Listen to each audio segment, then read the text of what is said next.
Purpose of the meeting, we have got three committees of the National Assembly. That's the Portfolio Committee on Police, Home Affairs, Mineral Resources and Energy. Let me ask Honorable Siabi, he may choose who will do the introduction of the delegation from police. If it's him, he's going to do it. Oh, Babu Shebeni, bathi ke ibhola lisuke lahlala kuwena. After Honorable Shebeni, ubaba Chabad, or he will choose who is going to introduce the delegation of the members.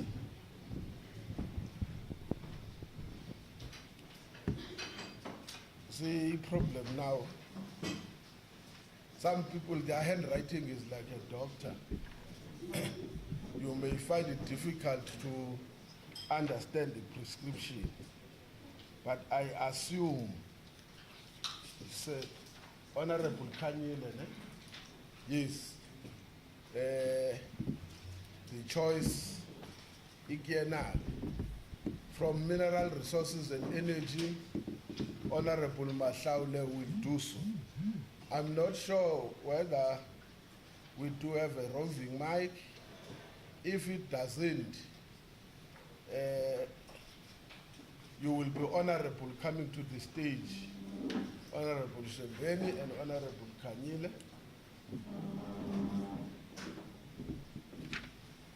Come forward, come forward.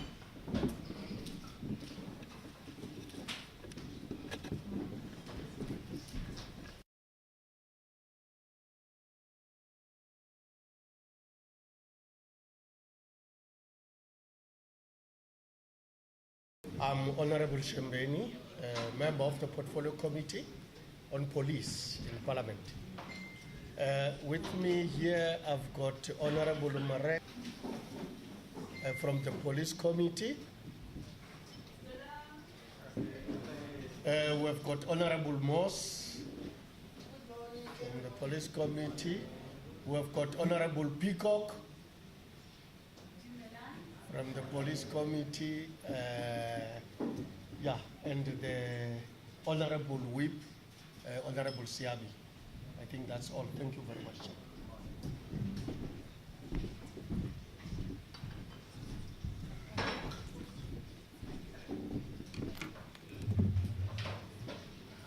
Good morning. My name is Angel Kanyile. I'm a member of Parliament in the National Assembly. I'm also a member of the Home Affairs Portfolio Committee. And with me here, we have our chairperson in the Portfolio Committee, Honorable Chabane. Thank you. We also have Honorable Mulekwa, who's also a member of the Portfolio Committee.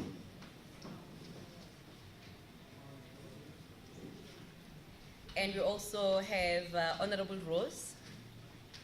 I can't stand up. Thank you, and we have Honorable Tito. Thank you very much.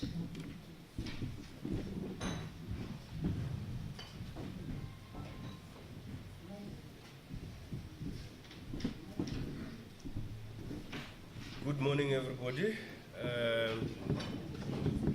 My name is Honorable Mashaule from the Portfolio Committee of Mineral Resources and Energy. I have Honorable Jafta, Honorable Kula, stand up, Chief. I don't take that excuse there. You must push that thing and stand up. Honorable Madokwe, Honorable Lorima, can you push that thing and stand up, please?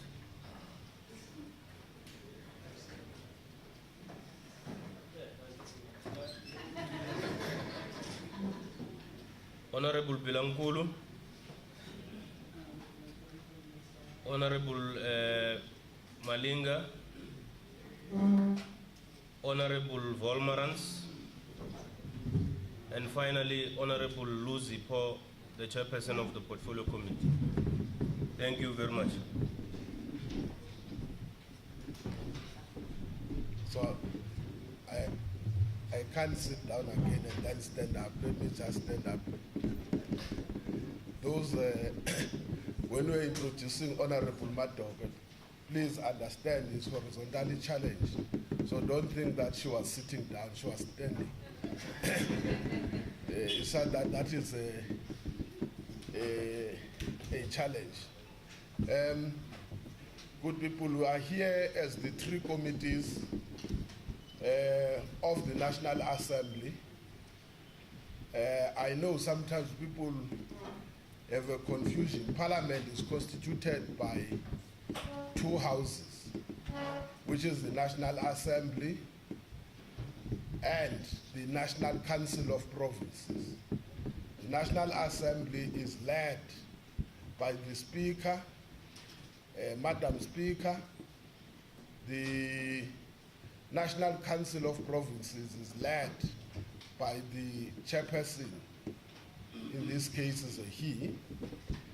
These three committees, since the incident that happened in Klerksdorp, were tasked by the National Assembly to visit areas, first check on the performance of the department with regards the issue and the challenges faced with illegal mining.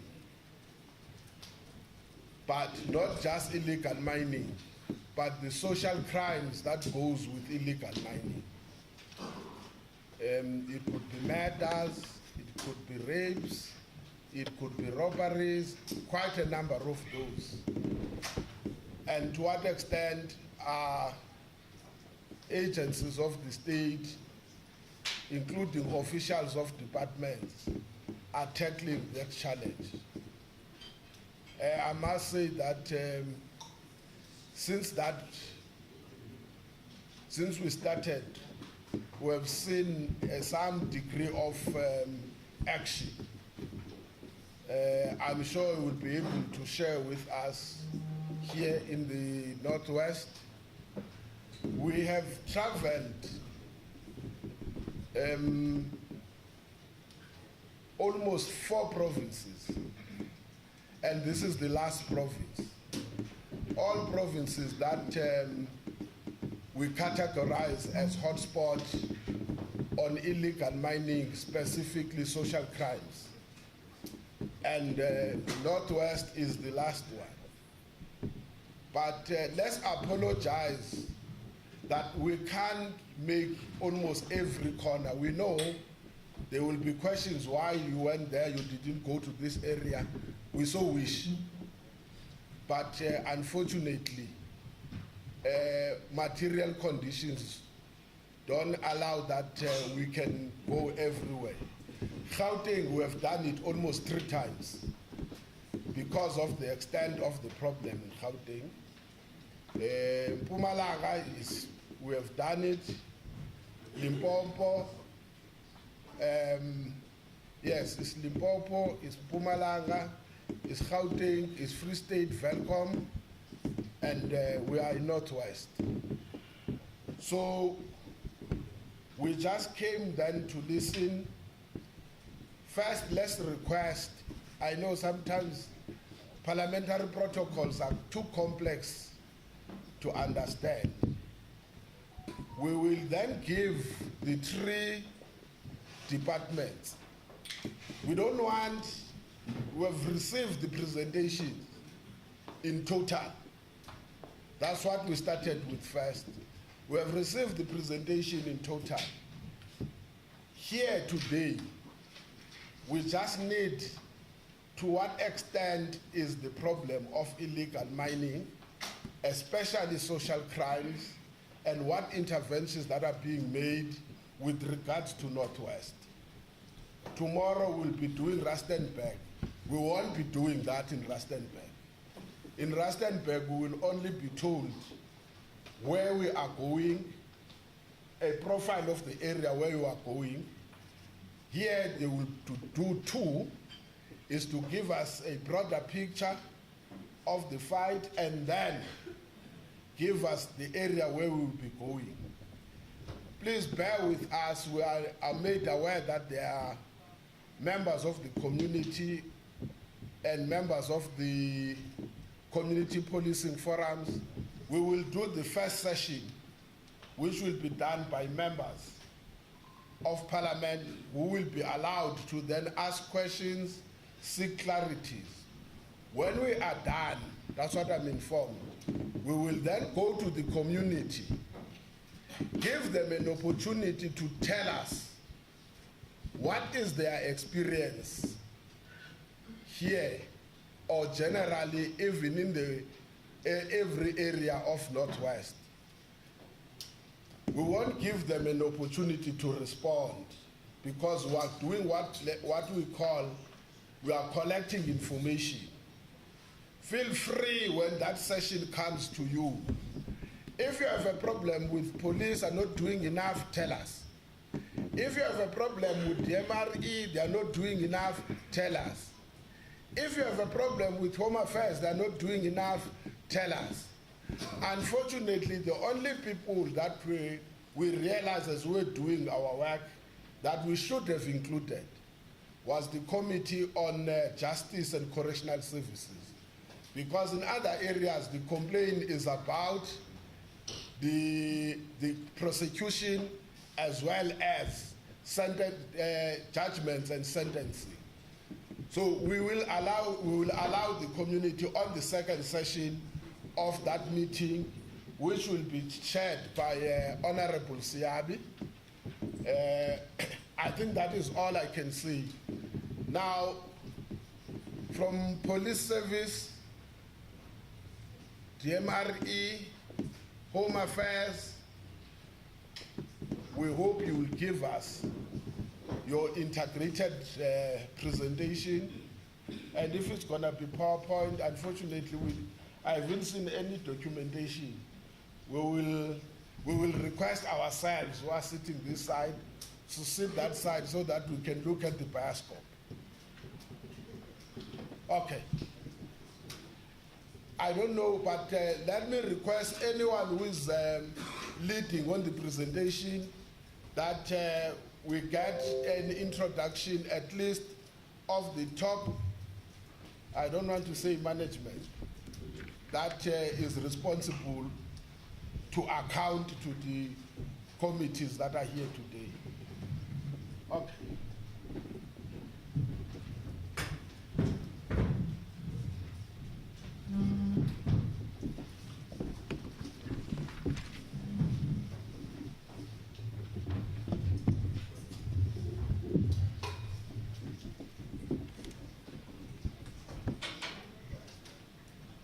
Thank you very much, Honorable Chair and Honorable Members.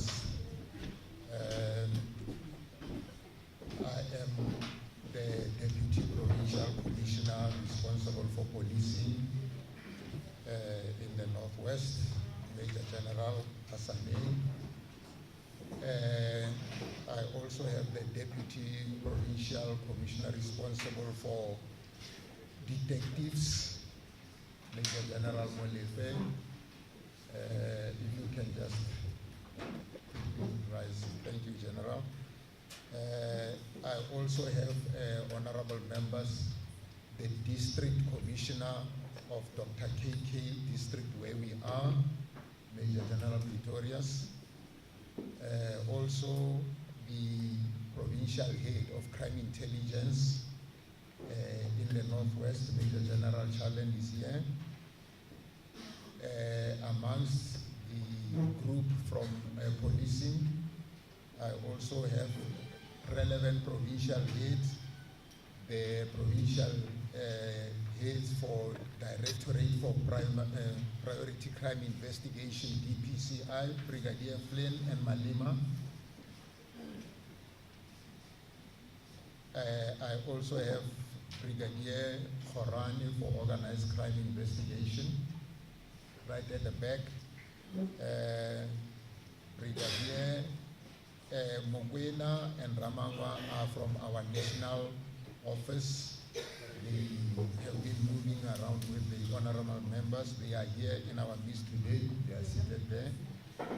We also have other senior managers within the district, honorable members, including station commanders of the areas where there are mines in this district.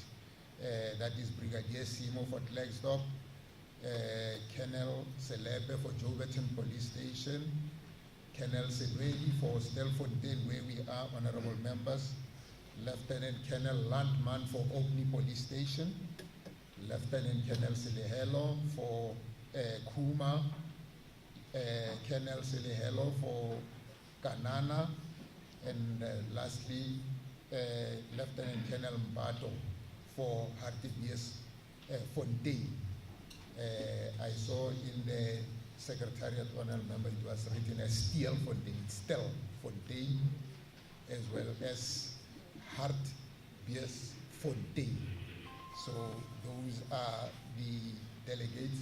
I'm not sure my colleagues from DMRE who is here, maybe before I go to the presentation, that you can upfront introduce both the Home Affairs and DMRE senior managers who are here.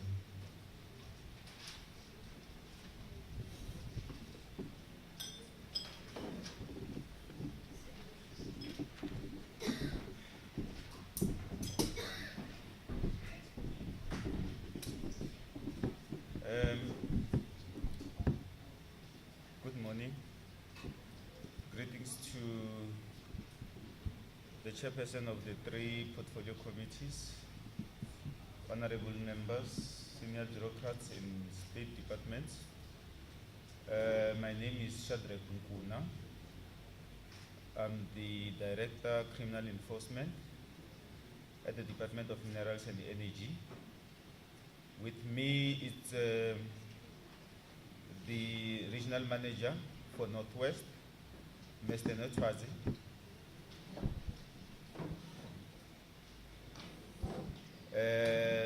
Seated next to him is Mr. Maboko Ruzani. Behind him is Mr. Masera. There is also Mr. Malocha from Compliance and Enforcement. There at the back. There are other officials of the department that I have seen, but I can't. There is quite a lot of them here. Maybe all the DMRE officials may just rise. I don't know some of them by names. Thank you very much. Thanks, General.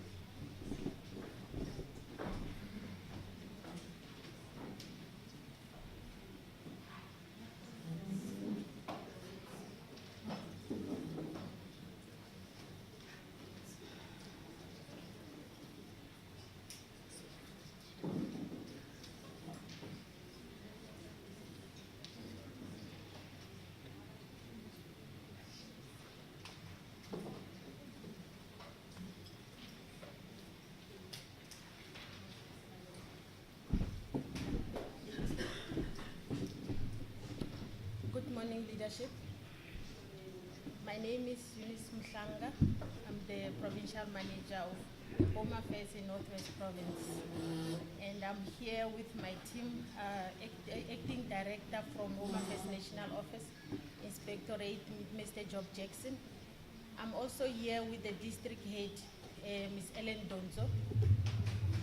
Am I okay? Let me start from the beginning for those who did not hear me. They said the previous speaker is shorter, so I thought I'm taller, but it looks like we are the same height. Once again, my name is Eunice Mhlanga. For those who do not know me, I'm the Provincial Manager for Home Affairs here in Northwest Province. And I'm not alone, I'm with my team. I've got the National Director, Acting Director in Inspectorate, Home Affairs Head Office, Mr. Job Jackson is sitting behind us. And thank you. And I'm also here with the District Manager of Dr. KK, which is Ellen Donso. She's also at the back. And I'm also here with the District Head of Immigration Services in Dr. KK District, which is Ms. Malevo Machani. I'm also here with the acting district head for immigration services in Bujanala district, Mr. Haulaulu. Those are my teams. Thanks. I'd like to engage. Thank you very much.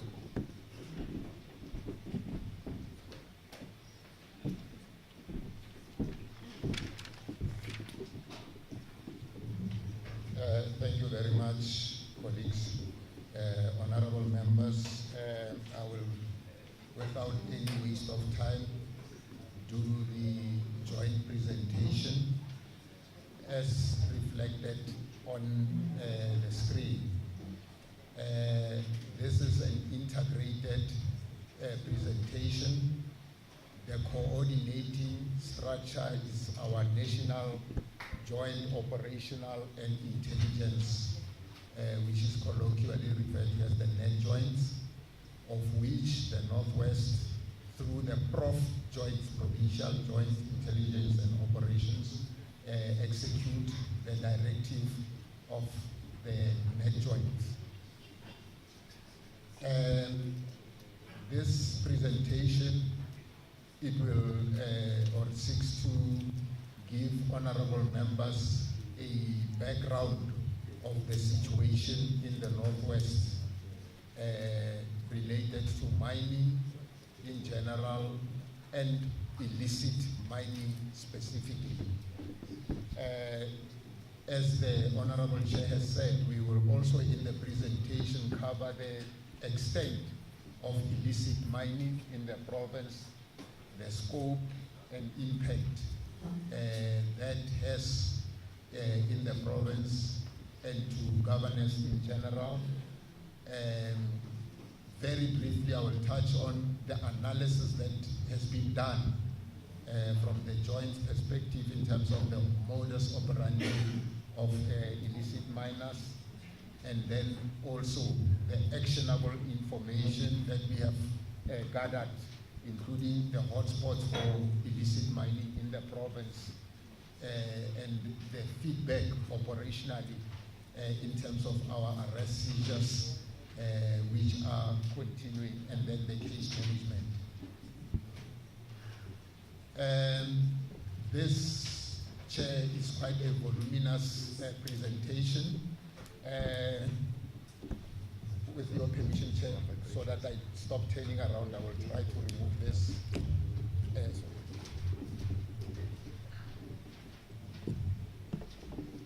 This is quite.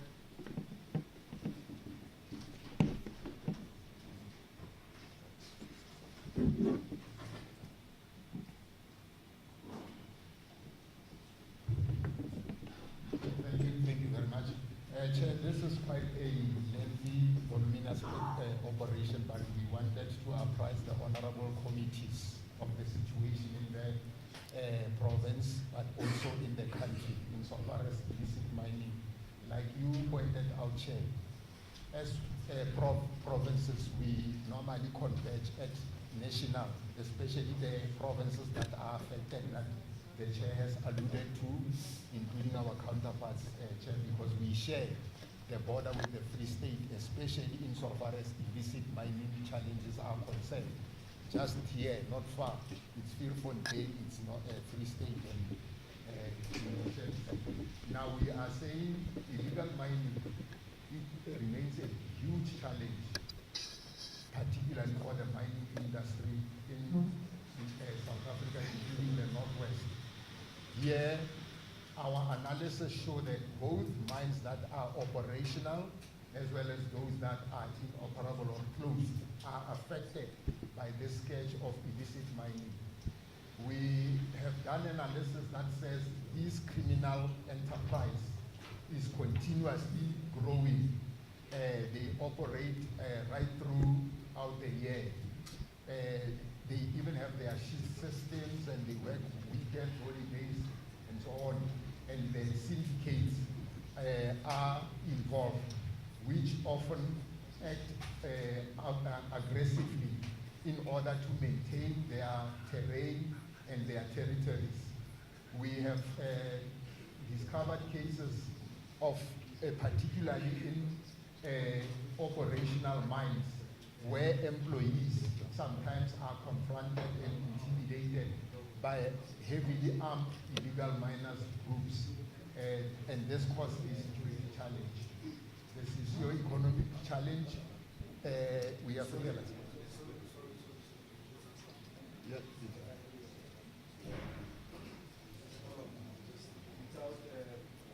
My humble apologies. Chair, I'm trying to check quickly. I see the assignment.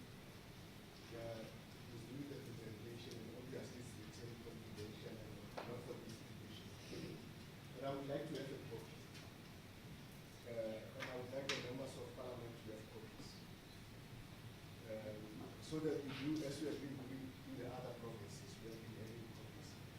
So I don't want to think that we don't get copies because it's confidential and not for distribution for members of parliament. So I think on that point, if copies can be made available, I don't know whether they are there or, but if they can be made available, we want to scratch around when we know something and ask questions. I don't think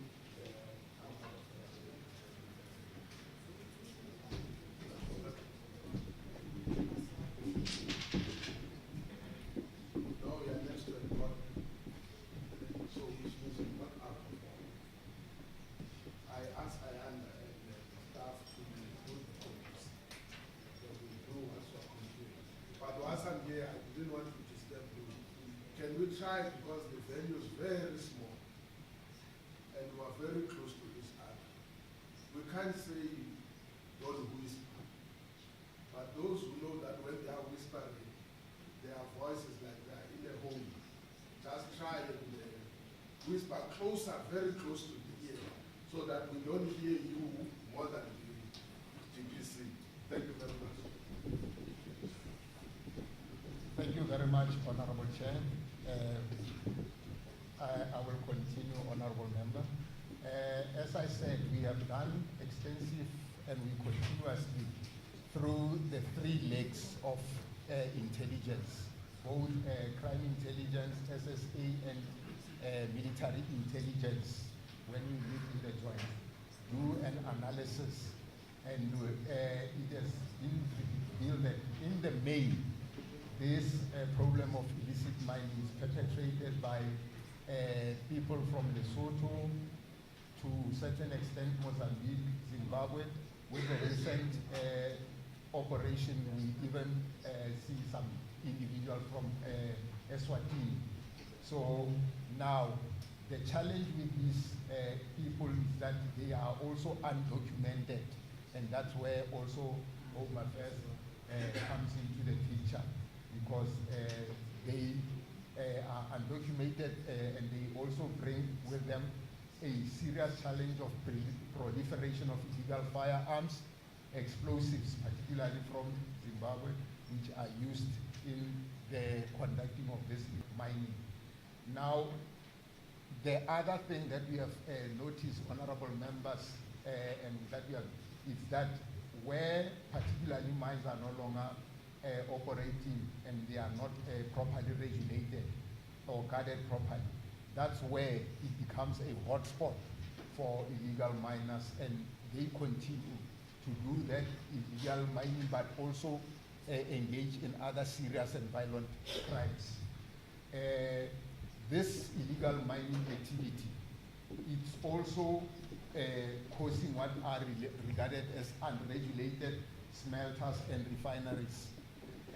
Here, honorable members, the COGTA also has to play a critical role in terms of environmental health issues, because water table gets poisoned when they do this smeltering, gas fumes and all this thing.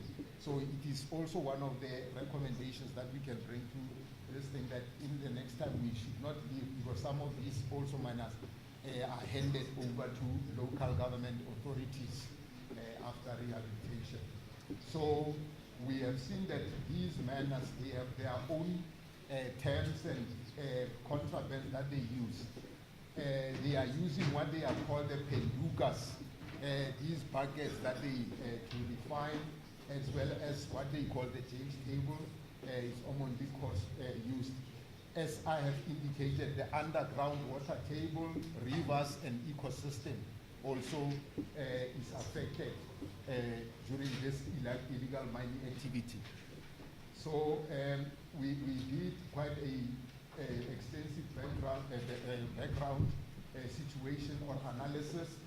We have seen that there are unscrupulous dealers who are responsible for recruiting Zamazamas. We often refer to these Zamazamas as the foot soldiers in the value chain of illegal mining.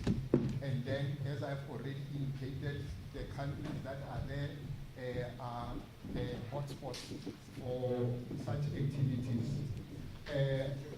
It happens particularly in the underground as well as surface.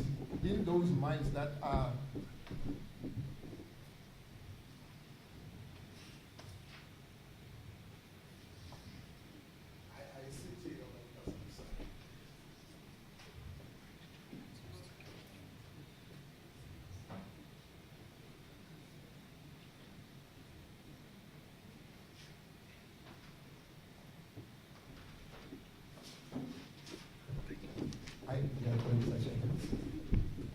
okay. As I was saying, honorable members, we have discovered also in engaging with this problem of illicit or illegal mining that they adopt a sophisticated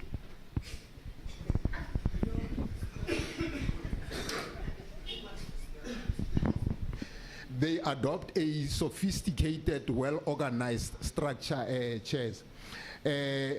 On the slide there, we are saying the illegal mining market is well managed. They adopt what is called a 5-tier syndicate system. Now, briefly, the first tier, chair, is where you deal with your foot soldiers, your underground in the illegal. And as I said, they are mostly undocumented persons who do the actual physical mining. And why they are doing this, some of them, particularly those that we have arrested, we realize that they have worked in the mines before. So they know the layout, they know the nitty-gritties. Because even from a law enforcement policing perspective, it becomes a challenge to confront them underground. So we use our specialized units to go there because they know every corner.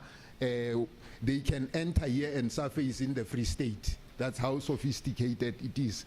Then the second tier are what are called the buyers that are on the surface. They organize level 1 illegal miners and support them with food, protection, and equipment to continue. Then the third tier, that's your regional bulk buyers who use then this permits and trade in precious metal. The fourth tier are those that distribute both nationally and in some instances internationally to foreign companies or even legitimate sometimes exporters are buying from these. Then the fifth tier is your international top receivers and distributors. And as per our different mandates, we are looking into that. So, Chair, you said the honorable members of the committee would want to be apprised on the extent of the problem. Now, from a Department of Mineral Resource and Energy, because they are the lead in the mining space, they regard illegal mining as the conducting of mining activities without mining rights. Simply put, it means that then for one to be engaging in mining in the Republic of South Africa, one must be given rights by the DMRE. When you conduct such activities without, then you fall into the category of illegal mining. Now, these illegal miners, as is already known, they are the ones who refer to Barabaya Panda. They call themselves Zamazamas, and then what they do is they migrate from one area to another depending on their own assessment of the potential, including in those disused mines, because they would know that in terms of accredited mining companies, these mines may be regarded as not of really mining value, but for them they know that there are still some reserves there, and they go and do this undertaking. But also, the extent of the problem, honorable members, is that this is a very dangerous, extremely dangerous undertaking of illegal mining. First, because they use explosives, not only to conduct illegal mining, but also sometimes to set as traps against rival groupings, including even with law enforcement. When you confront them underground, they set booby traps that, no, if you pass here, so if you are not au fait with what is happening, it's a very dangerous exercise. But also, in this space, honorable members, there are turf wars. Honorable members may have seen or heard or read about Boterene, Yamotkaka, Terene, Haitlale, and all these things. They have groupings, and they also engage in turf wars in conducting this, and they are fighting for mining space. But the danger also in this is that they themselves, especially those that are at the lowest of the value chain, the fifth tier, they are using rudimentary equipment such as ropes, no masks, safety belts, gas canisters. We have seen in the past those who perished underground because of the situation underground, no ventilation and all these other things, and with bodies in an advanced state of decomposition being brought to the surface. But in our engagement with DMRE, the miners, roughly it's just an estimate that this scourge of illicit mining is costing the economy over 40 billion rand to the fiscus. So the extent also is that these illegal miners, honorable members, are heavily armed with an assortment of firearms, from handguns, hunting rifles, and even assault rifles. Some in the past we have even apprehended, because when we confront them, you can see that these people are, some of them are having military training. They even use snipers.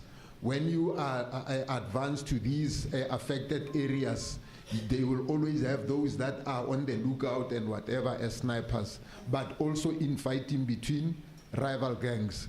And then, as I have said, casualties underground. And then there's also continuous attacks on security personnel in the mines, as well as members of the South African Police Service. Now here, honorable members, we are just giving a gonogram and on the scope and impact of illicit mining. We looked at South Africa as a whole in the center there.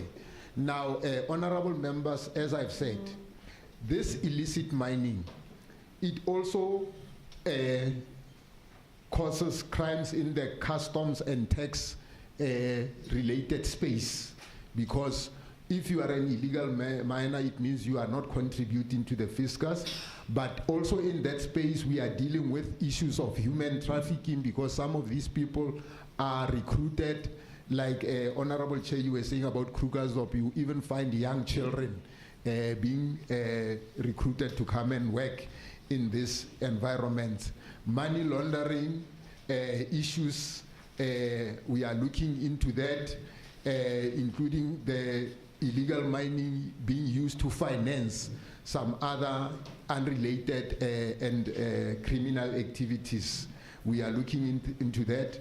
The issue of illegal weapons, explosives, violent crimes of murder, like I said, environmental degradation, and then the illicit economy through trans-organized crime. So this space, you cannot deal with it in a single facet type of an investigation. We need to look and cover all the space. Now, honorable members, these are mining areas in the northwest, not necessarily where illegal mining takes place. Now, in the province, we have 4 districts. Now, the province here in Rustenburg, we have what is called Bojanala. Now, there are mines in the Rustenburg, Greater Rustenburg area, which is colloquially known as the Platinum Belt, and then also in the Brits area of Bojanala, and there it's platinum and chrome. Rustenburg, platinum, chrome, and vanadium. Dr. KK, where we are, it's mostly gold. Then also towards the far west of the district, we also have these, I would call them artisanal miners or matikiri in Setswana. They also engage in illicit, in mining. And then Dr. RSM, Dr. Ruth Tsogomutsimompati in the Swaziaraneke, Christiana, Revelo, diamonds also are there. And then Mahikeng, as you go to Vryburg, there's Skull Gold, where is gold and chrome. And then Mariko Chrome also in the Zirast areas. Now, we are saying all these other districts except Dr. Kekena, you find illegal mining, honorable members, on traditional or tribal lands. So it means also the House of Traditional Leaders, Contralesa, have also a role to play because some of these mines are in traditional authorities or traditional land.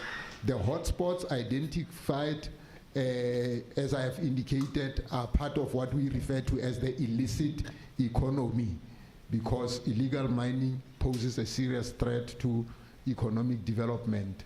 And then these are the areas where these activities happen in the main. Your Sun City, Pokeng, Rustenburg, Marikana, Buitekong, Mooinooi, like the chair has indicated, and then also in Mahikeng, Zerastgrot, Mariko, which is Ngaka Modire Molema, Haartebeesfontein, Kuma Steelfontein, and then in Dr. KK Volmarans. Illegal mining has these dimensions. 2 dimensions. The first one, it's where organized criminal syndicates are using people called as zamazamas. That is what is happening in this province. Then the second dimension, where there are not necessarily zamazamas in how we categorize or classify them. It's where people engage in illicit or illegal mining without being given mining rights by DMRE or giving authorization. And this is what is happening in Rustenburg. The scourge of zamazamas is confined in this province to this district, Dr. KK. Rustenburg, in the main, it's people who engage in illegal mining, not necessarily using zamazamas. Some are local people bringing other people from outside to engage in mining without having mining rights and without engaging with traditional authorities. And then from a policing point of view, both the organized crime through the Directorate of Priority Crime as well as our visible policing, we are engaging with the mines through crime combating forums. Now, the hotspots are as listed here, honorable members.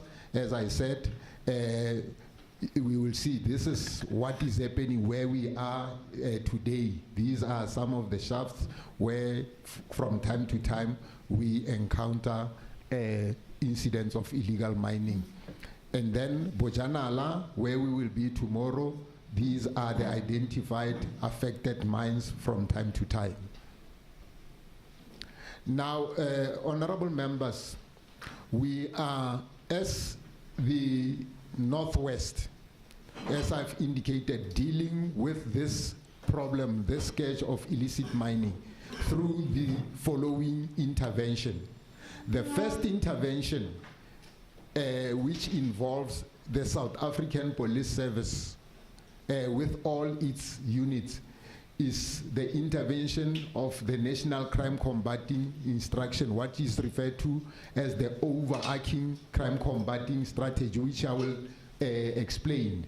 And then the second intervention is through the prof joints, where the police, defense, Home Affairs, DMRE, the Minerals Council, all other identified relevant stakeholders, including the mining houses and companies, securities are involved.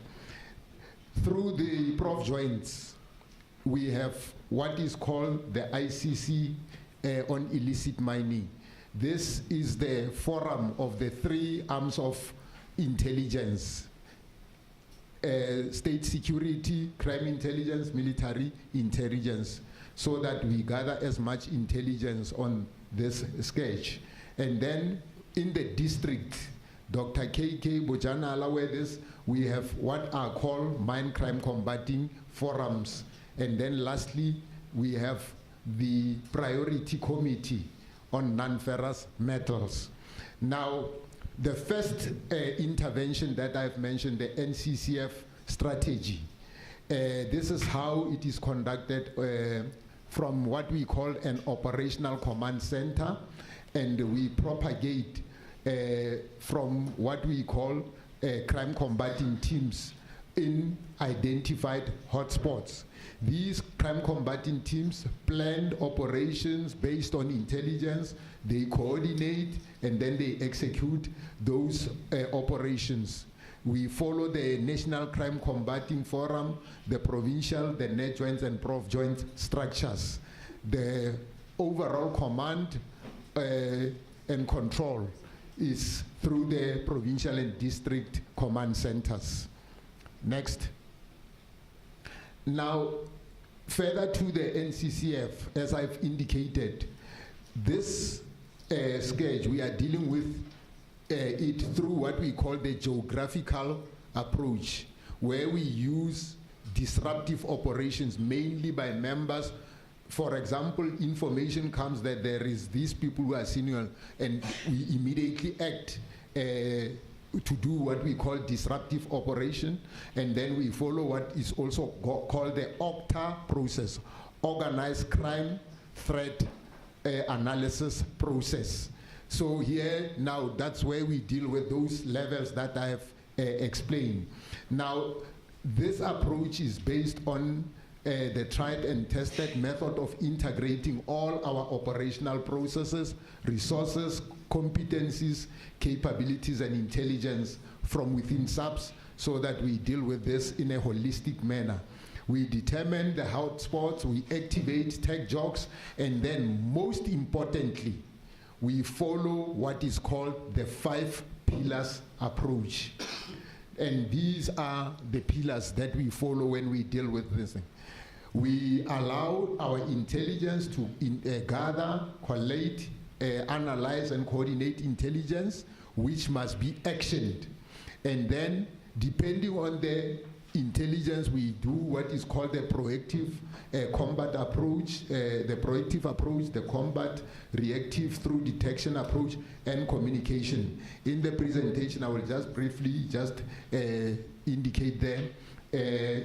In crime intelligence, we gather that we use our information officers both within crime intelligence and within the visible policing including analysts from crime intelligence, DPCI, and public order policing. And then the proactive approach, it's where we use our high-risk teams, your public order policing and crime prevention, including the wing of the police. And then the third pillar, that's where we use our specialized forces, your special task force, your national intervention, most of which are nationally based. Then they get delegated or they get requested.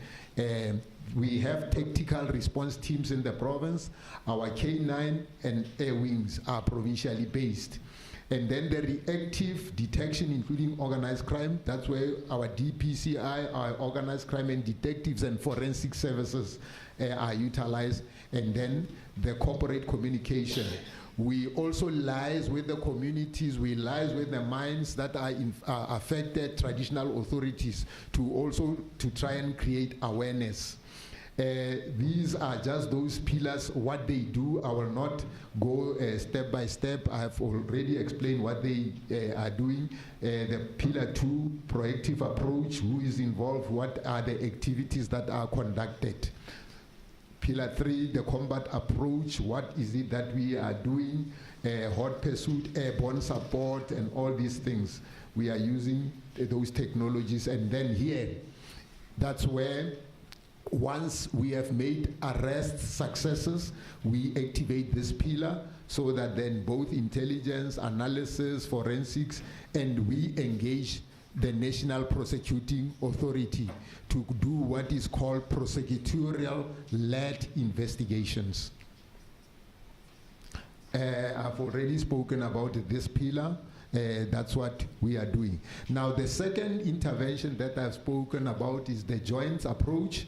That's where now we sit in a multi-sectoral forum, both at national and in the province, with our counterparts, Home Affairs, Immigration, DMRE, Private Securities, Environmental Health, Department of Labor and Employment, and including SANDF where applicable. So our operational targets in dealing with the scourge of illicit or illegal mining are the kingpins, or the masterminds, the runners, the zamazamas. Also, what is normally referred to in our township as izinyoka, because in the illegal mining space, theft of cables, damage to essential or critical infrastructure is also a challenge. And then we also check from within corrupt officials, including community leaders and anybody who may be aiding and abetting. So that's what we look into when we deal with the joint approach on this thing. These are just the role players that are there in our joint approach, and that's where our colleagues come in so that we address this in a holistic manner. Now, I spoke also about the Mine Crime Combating Forum. Honorable members, after Marikana, which happened in Northwest, the Mine Crime Combating Forums were activated in 2013, emanating from what was then called the Framework Agreement for a Sustainable Mining Industry. Now, there, the parties were the government with all its relevant departments, organized labor, business, including the Minerals Council, which used to be the Chamber of Mines. Now here, the focus and main purpose is to maintain law and order, to address issues of violence and conflict within the mining sector. So it's one of the issues that we are dealing with. And then these mine crime combating forums are a sub-forum of the police crime combating forums at different levels, where we establish temporary bases based on analysis, our crime pattern and crime threat analysis, and then other departments provide what are known as stakeholder liaison officers. so that they deal with issues in their own environments. These are the key actions that are there for the MCCFs, or Mine Crime Combating Forums.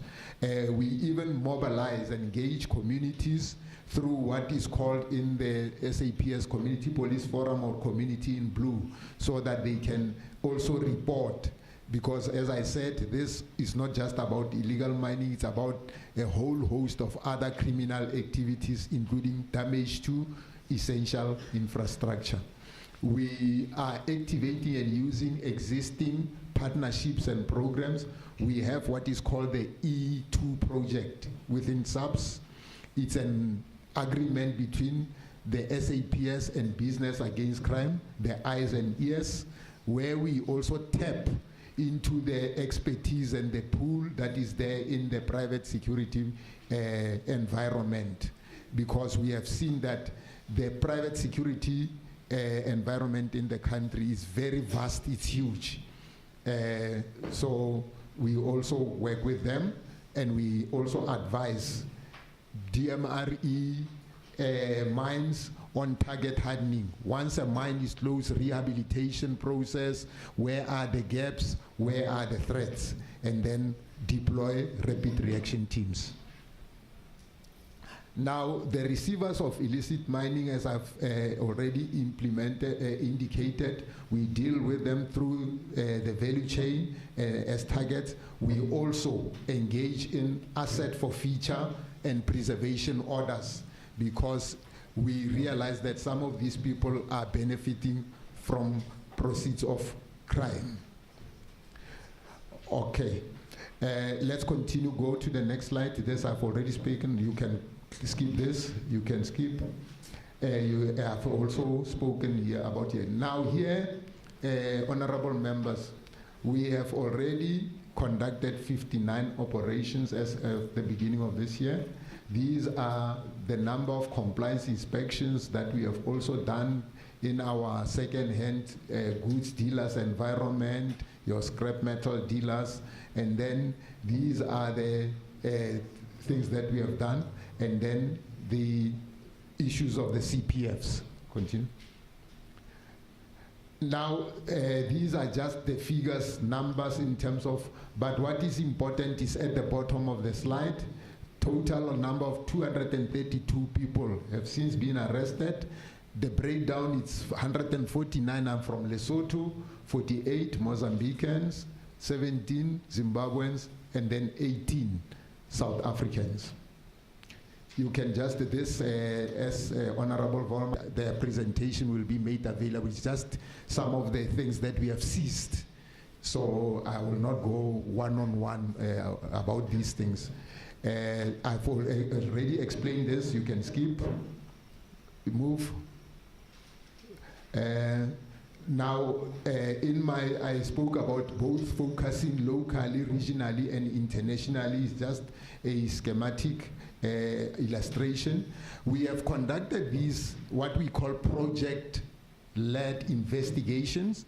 These are just, Honorable Volmar, some of the projects. We give them these funny names. In the space, we had a project, Project Caracal. The target was the investigation on illegal mining of chrome. And these happened in Rustenburg, Sun City policing areas. This is what was done. You can go to the next slide. This is the flow chart of the activity. Go to the next. Now that project, this is what we see there. 20 excavators, heavy machineries, not your run-of-the-mill things. 5 interlink trucks, huge trucks, 10-ton trucks, 5 vehicles, diesel Bowsers. They even have their own diesel stations there, honorable member, dump trucks, and then that's the estimated value, just in one mining area. This is just a brief of the operation in pictures, what happened. This is just those are the trucks. Just go back quickly.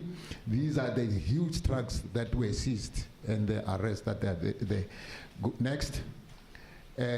Now Project Fox, focusing on gold. Now, this is what honorable members may have also seen. The very bottom of this slide, 11 firearms, including automatic rifles, submachine guns, hunting rifles recovered, with plus minus 4,000 rounds of ammunition. That was in October. Now gold to the value of that amount was seized. This is just the pictures of what came out of that operation. This is big. And then this is just what we see. These, you are moving too fast. This is just what we show. As I said, that this is organized. They even have their own Wi-Fi stations underground, so they are connected. Whilst our people up here do not have Wi-Fi, they have Wi-Fi underground. Okay? So these are just the media pictures of what happened. These ones, when we come, they were very hungry. Very hungry. So we even end up playing social work, so to speak, activities. You can see without shoes, some of them, they have been underground for ages, for months on end, when we find them. Then this is Project Ginger. As we can see, honorable members, Northwest, Free State, Mpumalanga, and GP. As I said, we also work in an organized manner. Go. Now, honorable members, you will see this thing, it looks like a welding machine, this thing. But as you can see, when through we do investigation, we realize they smuggle some of these things. They cut this thing and then it opened. Then that's where they put your firearms and other contrabands that they smuggle outside. So when you stop this person at a roadblock with this thing, you think, oh no, he's just going to do his own welding. But that's how they smuggle some of these things. And those that, go just quickly, those were the melted gold bars that they have made from illegal mining. Okay? That's, you can continue. These are just pictures of recoveries. This was at Scott Shaft here, Steelfontein. That's the hole that they blasted, and these are the AK-47s that honorable members saw that we recently recovered. This box here, it's Chinese-made ammunition, high caliber. We also have what they are called tracer bullets. In other words, they can even shoot in the dark with those bullets. This box contains 1,500 rounds of AK-47 rounds. So this is what was recovered. Next. So that's the presentation. I try to run through quickly, honorable members. That brings me to the end of the integrated presentation. I submit.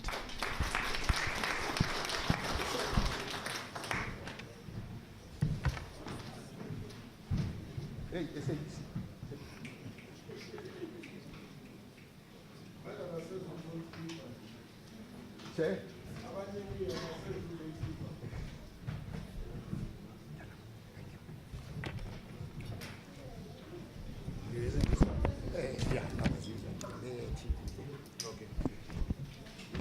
No, thanks very much for detailed joint presentation. We are going to now invite members to comment on the report or questions. Then we'll invite yourself, the department, to respond. Then the chair will summarize. Then we'll move to a second session in terms of the brief we're guided to facilitate this session. Can I invite members to first, second hand? The first, Honorable Norme, Honorable Shambani. Can I check the second, third hand? Honorable Madokwe, Honorable Olmaras. Yeah, let me start there. You can start. Thank you. The first question, it seems there's been a much intensified policing. Could you give us a bit of the timeline of that? Where did that start? On the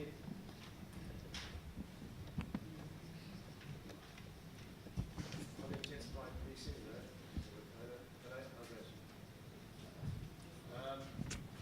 so could you just give us a timeline on that? With regards to compliance inspections, has there been any action to audit the businesses? Now I'm talking about the tier 3 illegal miners. Audit the businesses who hold precious metals licenses. Third question, what engagement has there been with Contralesa and the National House of Traditional Leaders? And has there yet been any prosecution of traditional leaders? And finally, have you had any successes against kingpins, people above levels 1 and 2? Thank you. Thank you, Honorable Madogo. Oh, Honorable. Yeah, thank you very much. I want to check with the conviction rate because I've seen you have been involving a lot of the so-called high-profile components in the SAPS, like the NIU, the TPCI, and intelligence. Now, what is the conviction rate of those who have been arrested? And of those who have been arrested, as my honorable member has asked, the so-called kingpins, you have identified them. Can we get their separate conviction rate? Out of those varieties and all these things that you have convicted, I mean, you have detained, it can show you that we've got kingpins there. These are not the properties that can be found from the runners. The officials that are also involved, the number of officials, including the SAPS, MR, and whatever, how many were arrested? Were they convicted or not? If yes, what is the conviction rate of them? I think these are the two questions that I will ask just for now. Thank you very much. Thank you, Honorable Madogo. Thank you, Chair. I hope I'm going to but nonetheless, my questions are as follows. Thank you. My questions are as follows. I think the first one is just an analysis of the illegal mining network, where the miners are mostly foreigners, but the kingpins are mostly South Africans, but those that are benefiting are, in most cases, the international network. So what I'm trying to understand is there's been a lot of focus, particularly on the illegal miners, and now we are seeing a shift in terms of the kingpins who are South African. But before, the conversations were just mostly on the illegal foreigners. So my question is, number one, that because I know I remember there was a time where even 2 years or 3 years back, where there was even allegations, not necessarily allegations, but reports that we have South African kingpins or syndicates that are going to outside countries and promising people legitimate work. But when they get here, they get something else. So why is it that we are only starting now to focus on the South Africans?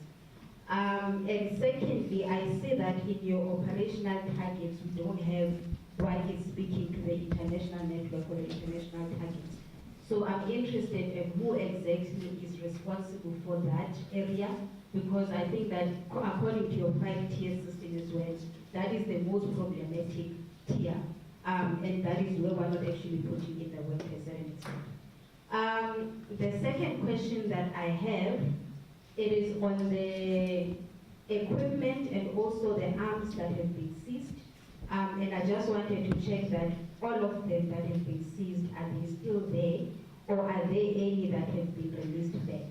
And why I'm asking this question, I think that in the portfolio, in Gauteng, we did get a report that sometimes some of the materials are released back to their legitimate owners.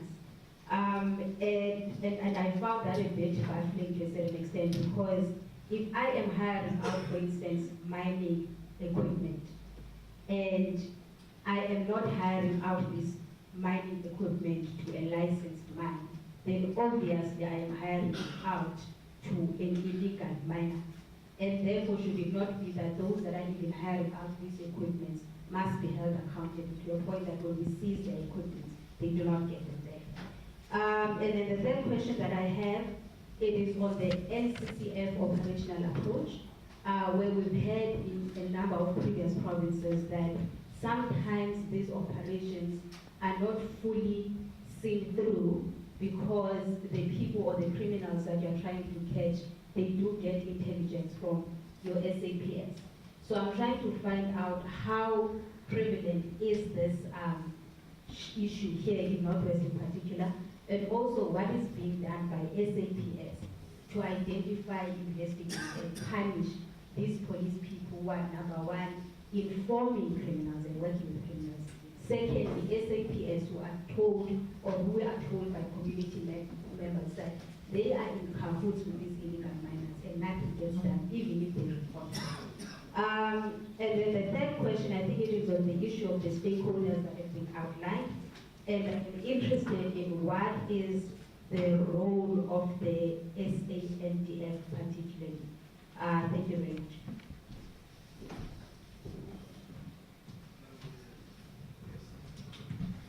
Thanks. Thanks, Chair. I think I'll be brief as some of the questions have already been alluded to. I wanted to check to what extent is the joint committee from the Department Police and Home Affairs, to what extent do they engage the mines, or to what extent does the mines play a role in the area with regard to the matter in question? Also, having seen that from the report, after some of these operations, whatever that has been harvested illegally ends up being exported or being bought by some legitimate mines and or refineries. To what extent does the department, especially police, play, or what do we have in as far as the police involvement in the illegal or illicit mining environment in the area? And to what extent do we engage the traditional leadership? Because it has been said that most of other operations that are taking place not on mining areas, but on a village, or in a village where you've got a traditional leader who might also be participating or giving permission without DMRE's knowledge or authority. Thanks, Chair.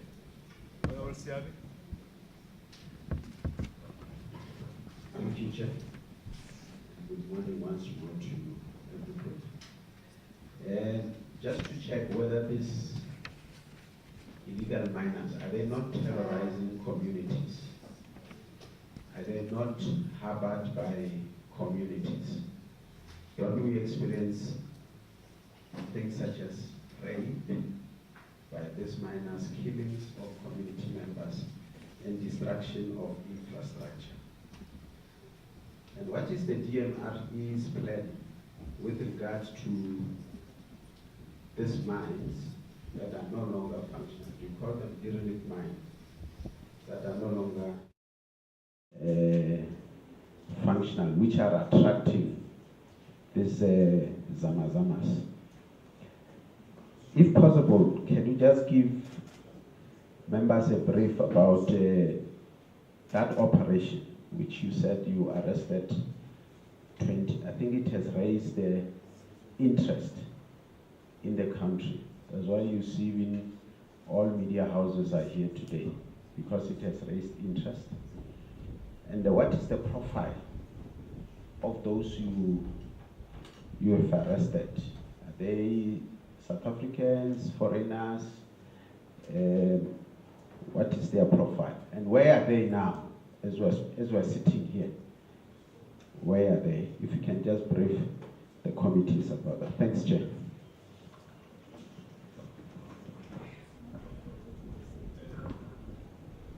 Members, can we get, okay, can you, just for the last round.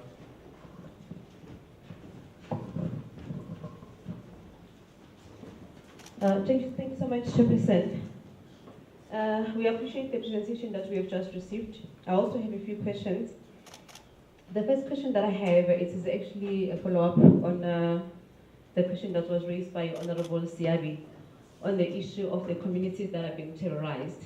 Because I remember after the incident that took place a few months ago, there was a lady that was interviewed on the national television where she cited that as a community, they are unable to go to the shops because of these zamazamas. Apparently when they go to the shops, they terrorize them.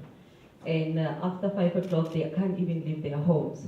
So what we want to know is that after all those allegations they have been reported, what has SAPS in this area done to ensure that they deal with this issue and community members are able to move freely? The presentation has also cited that they have arrested 149 Lesotho, citizens, 48 Mozambican, 17 Zim, and RSA 18. On the citizens of other countries, what I would like to know is those that were arrested, were they only arrested for illegal mining or they were also arrested for being in the country illegally? If they were also arrested for being in the country illegally, what steps have been taken to also ensure that they have been deported? And secondly, we'd also like to know if SAPS has been able to identify or establish how these illegal foreigners gain entry into this particular area. If you would remember, Chairperson, when we went to Velcom, we were told that there is an area that doesn't have a fence. So people from Lesotho, they're actually crossing freely to be able to gain entry into Velcom. But they also indicated that they have members of the SANDF that are manning that area, about 150 kilometers, but also indicated that they need more manpower because the space there is quite huge. The 150 SANDF members that were there were not sufficient. I think I'm covered for now, Chairperson. Thank you very much. Okay, we'll invite the three departments to, we'll start with the VHA, MRP, and the police. And members, if there are follow-ups, they will then indicate so that we, can we get indication from DHA? Or you are going to respond on behalf of the, okay, thank you.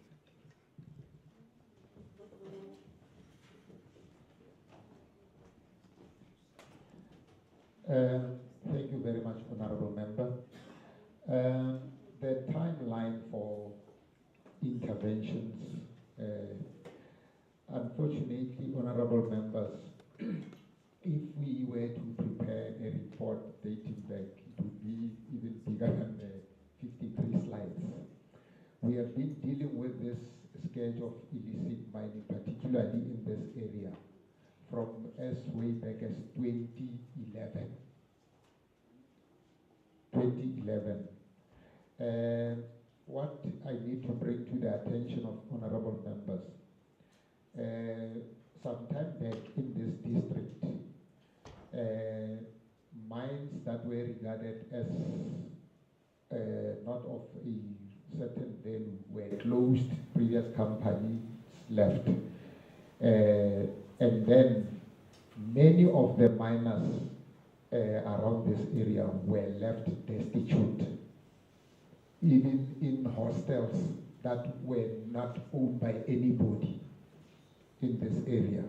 Honorable members will see, if time permits, as we take tour around. Now, one of the companies that came after the intervention by DMRE and government is this company called Chinese African Precious Metal Capital. It came here when the previous miners were there. So from that time when this mine, people started to basically scavenge, engage in illegal activities. That's on the timeline. It didn't only start now. The inspections that we are doing, we are engaging and sending multidisciplinary teams. Department of Labor to go and check whether the employers are complying with labor laws, not employing people that are not supposed to be employed. Home Affairs to check whether people are documented. These people are not in possession of fraudulent identity documents. Senior officials not involved in issuing some of these documents. So it's quite a extensive type of inspection that we are doing.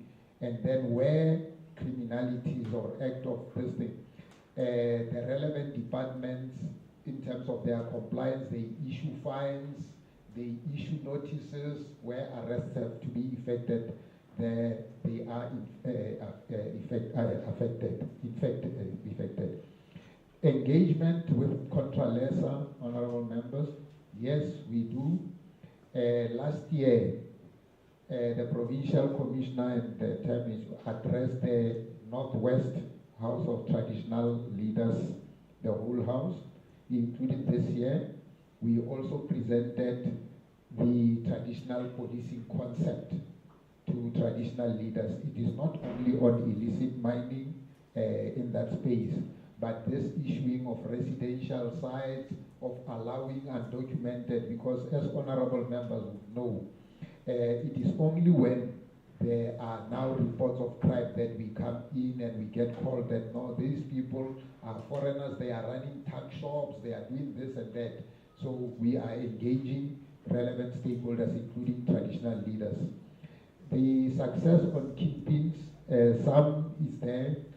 Honorable Volmarans earlier stopped me to say, honorable members going to get the presentation. I was rushing. Some of the questions that were asked are addressed there. But we are dealing with kingpins, both nationally, regionally, and internationally.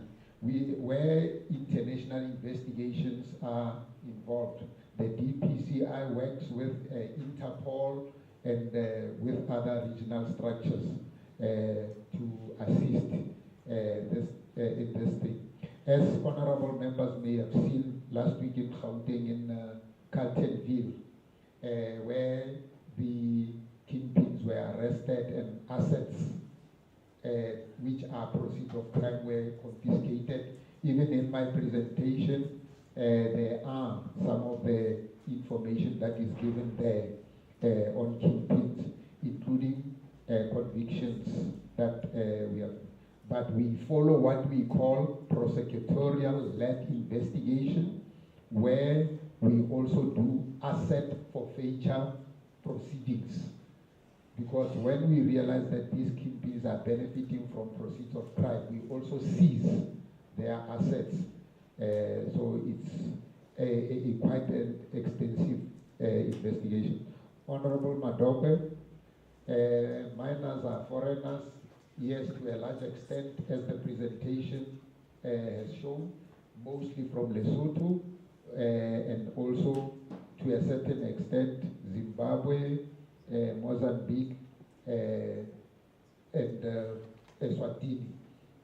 So our investigations are also regional because at national, the National Commissioner and regional heads of policing have a structure called SARPCO, Southern African Regional Police Chiefs Organization, as and when, including these international law enforcement agencies, we work with them to try and deal with this. Here, specifically, we have even engaged the Consul General of Lesotho their offices are here in town. We even went to him and said, sir, your people are here, they are engaged in this type of criminality. We will escalate this matter. Even DERCO nationally in our country, they are apprised of the situation. So that's how we deal with this thing.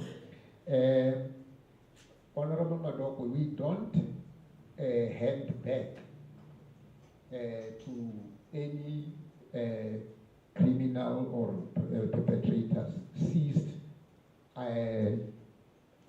items. We apply, as I said, asset forfeiture. Those machineries that I showed you, they are still within the custody of the police. The case is still ongoing. It has not been finalized. But we follow what is called due processes so that these machineries can be confiscated and forfeited to the state. We, through our investigation, also try to check these people who have leased this machinery. Were they really knowing what they are used for, what was their involvement and all these things? So we conduct that, but we normally don't hand back such items. The NCCF operations, as honorable members were informed. Yes, from time to time, even ourselves, that's why I say we follow the geographical and organized crime approach. We do get information of possible involvement, not only of police officers, but also of other officials in other government departments. As I have spoken about the issuing of fraudulent identity documents, the issuing or smuggling of firearms, in some instances even the escorting of these. So that information will be provided as and when it can be indicated from what time frame and whatever, but we do deal with that. The role of the SANDF particularly, as I said in my presentation, the SANDF only gets deployed internally in the country as per the request to the President, but here they play a critical role because their responsibility is border management. It's border management. Now, I think it's Honorable Kanyile. How do these people, I want to address it while talking about the SANDF, Honorable Kanyile. Home Affairs, Immigration, and SANDF are the primary role players in our ports of entry and borders. Unfortunately, honorable members, we as the Northwest, we are just the recipient and unfortunate recipients of these illegal miners. I don't share a border with Mpumalanga, Mozambique. I don't share a border with Lesotho. I don't share a border with Zimbabwe. So, but at net joint level, we bring this intelligence and whatever, but the fact of the matter is they end up here. Like it was said when honorable members were in Free State, that one issue that we need to address, that we have addressed, is the status of our border lines as a country. Vast and porous. Myself as a Northwest with Botswana, whom I'm sharing the border with this side, that border is 1,100 kilometers strong. But I can't even do patrols there because even as the police and whatever, the overgrown vegetation and whatever. So those are some of the challenges that we need to bring to honorable members. Honorable Volmaran, to what extent does government engage with the mines? In the presentation, I spoke about the Mine Crime Combating Forum, the Priority Committee on Non-Ferrous. They are part and parcel of these committees and structures. The Priority Committee on Non-Ferrous, we meet every month. I'm the chairperson. All the mines are there. The minutes and issues that I discuss are there, including their securities. including also in the Priority Committee on Non-Ferrous Metals, which focus on damage to essential infrastructure and theft of cable. So we do engage with them. We really play an extensive role in addressing this scourge of illegal mining because it is a challenge. That's why we deploy, Honorable Champagne, even all our expertise, because we have realized that, as I've indicated, it's a highly well-structured, well-organized. So we use all those expertise. The convictions, yes, we are making very good convictions. We will provide that information, especially insofar as killings are concerned. That's where we get heavy sentence.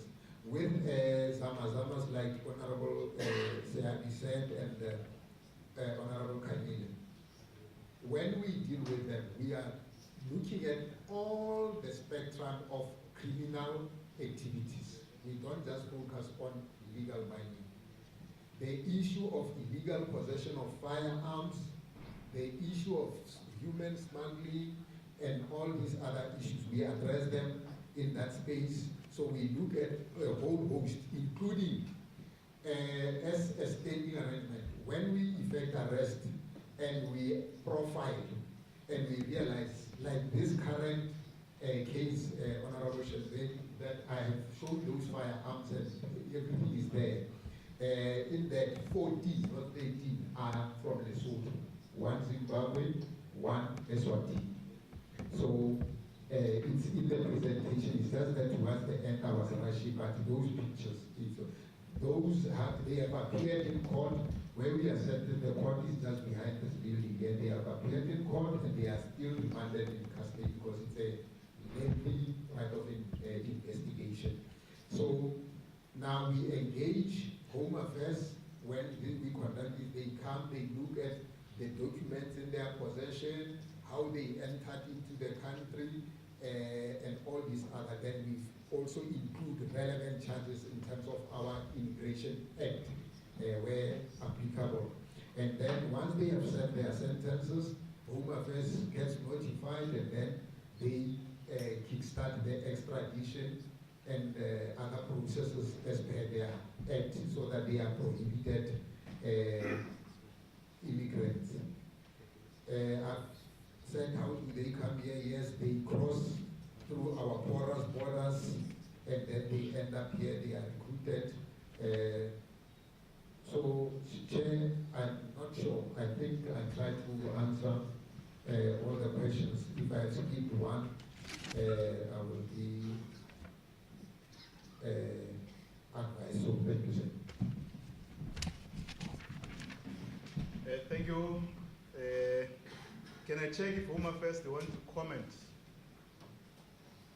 There are matters that are related to Home Affairs.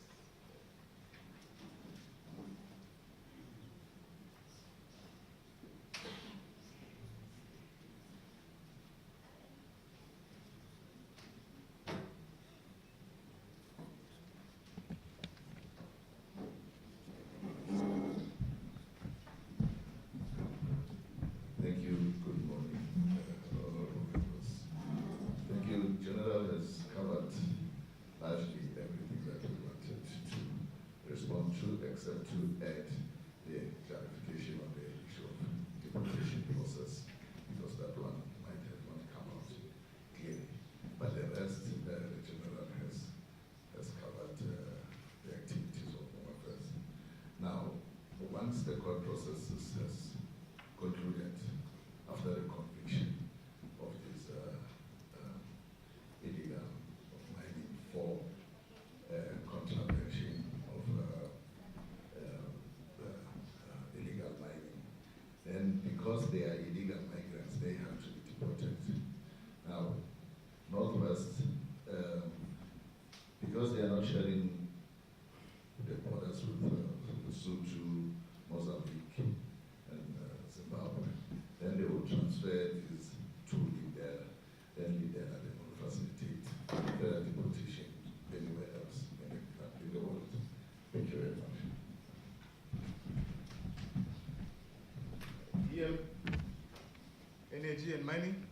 comment? No. Okay. Members, you have, okay, you can.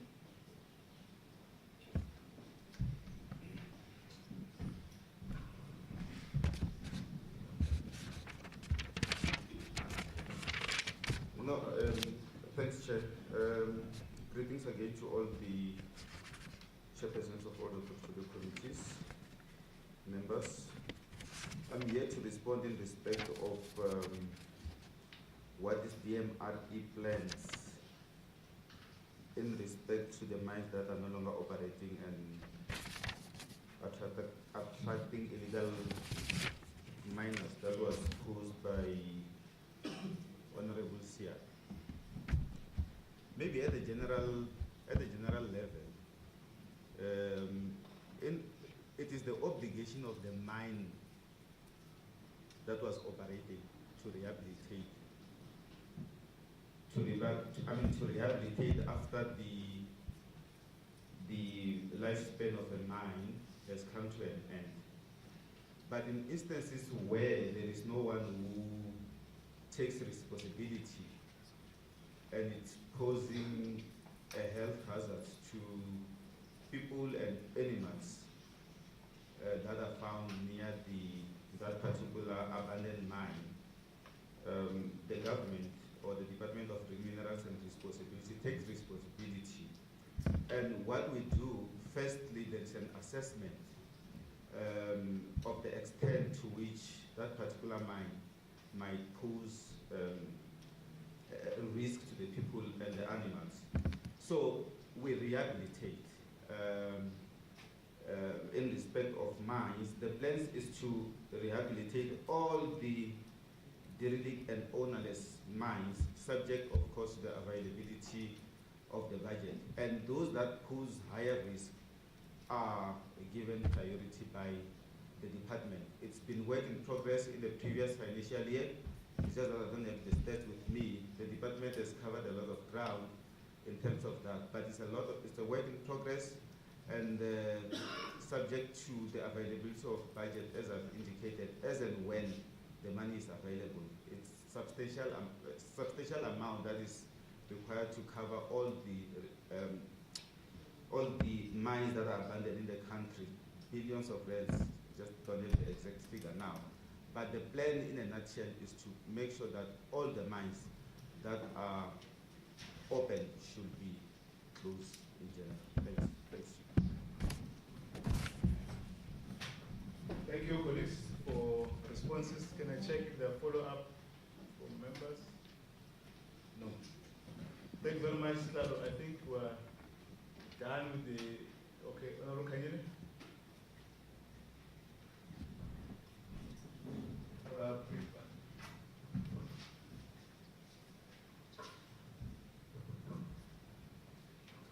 Thank you, Chairperson. I am not fully covered on the issue of the communities that are being terrorized. I don't know, I may have missed it, but I think there's a specific question that I have asked, that after the incident that had taken place, there was a lady that was interviewed on a national television. She indicated that as members of the community, they can't even go to the shops because the illegal miners are terrorizing them. And in this very presentation, we have been told that they are heavily armed.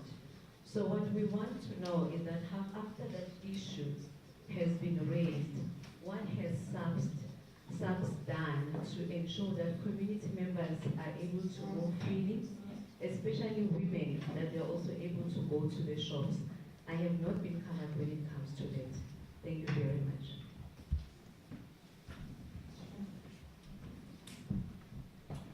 Chair, if I may, the question on the 20 arrested persons, we requested for a profile.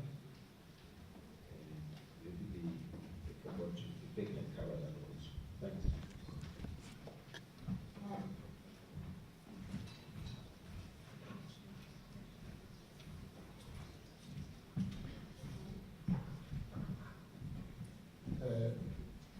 Thank you very much, Chair. Honorable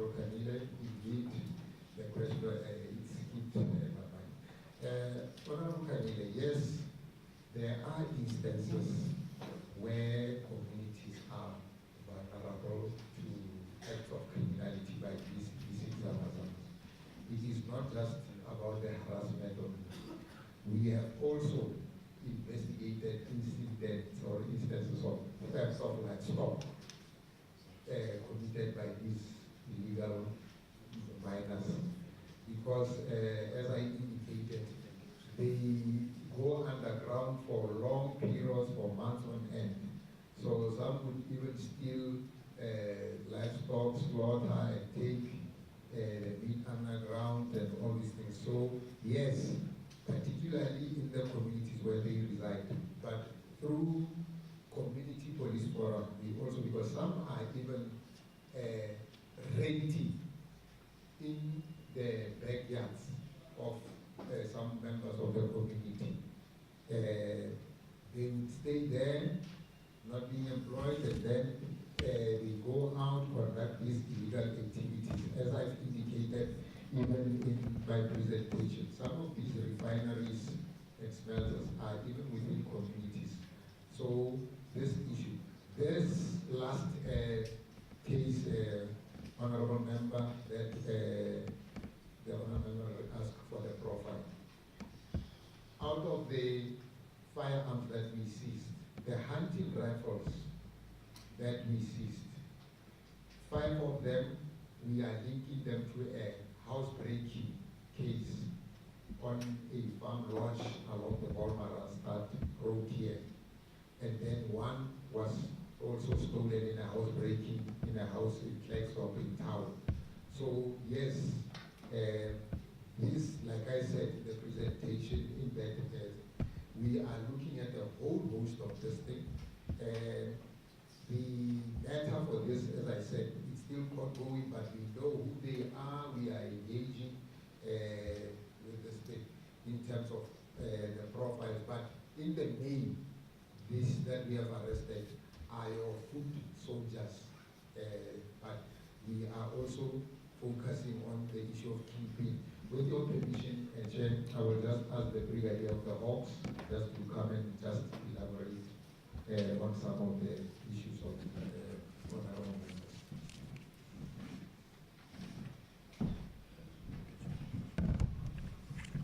Thank you, Honorable Chairperson and committee members. Perhaps just to give a bit more clarity on the higher level echelon role players.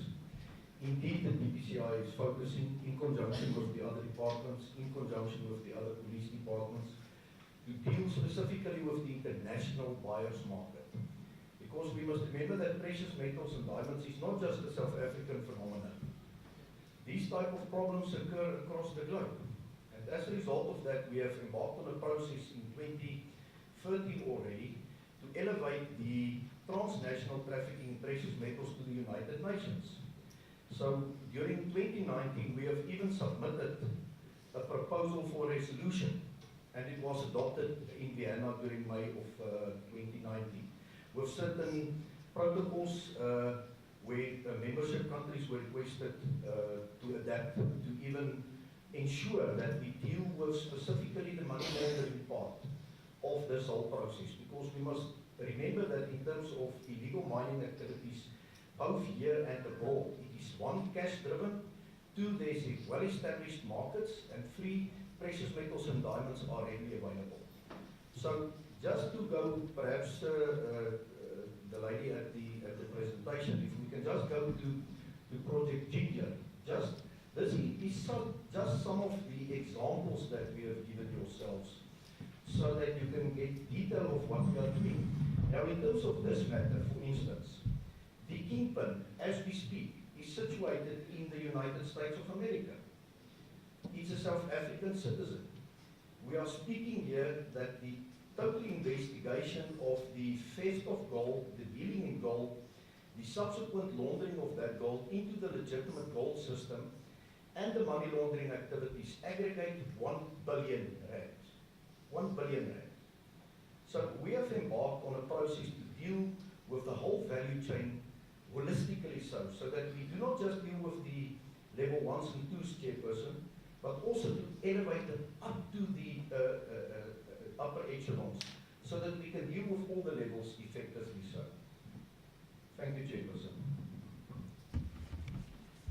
Perhaps there was also a question about the nationalities of the accused of this week on the firearm matter here at Scottsdale. Chairperson, it is in total 14 Lesotho nationals, 1 from Eswatini, 1 from Zimbabwe, and 5 South Africans. The investigation is continuing, and we are proceeding with a formal bail application on Tuesday, the 18th of October. Thank you, Chairperson.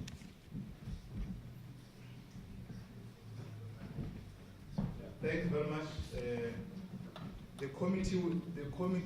Committees will note these reports, note the responses that you've presented.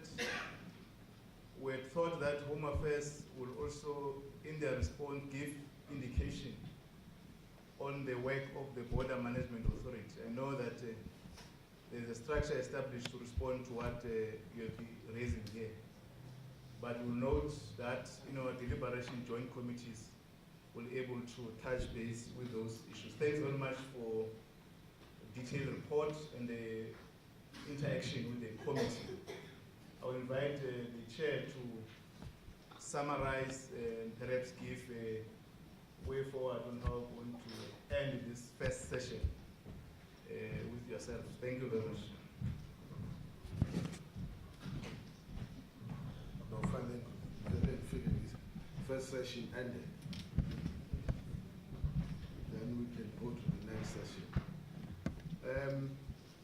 But before we go to the next session, thank you very much, TPC and your team, DMRE and Home Affairs. There's only one thing that, and I don't think it only affects you, something that is suspicious. In the drug world, they say the one who's carrying the bigger load of the drugs is the one who takes the later flight.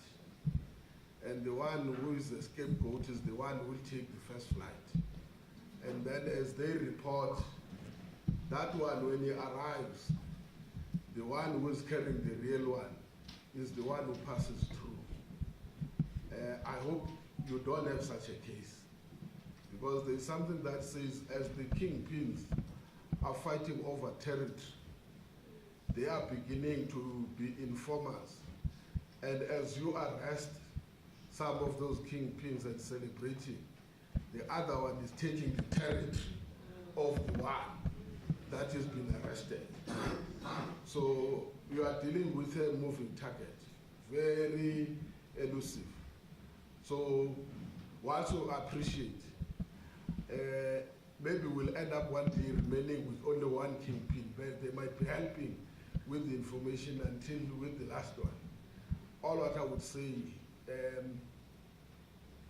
keep up with more energies.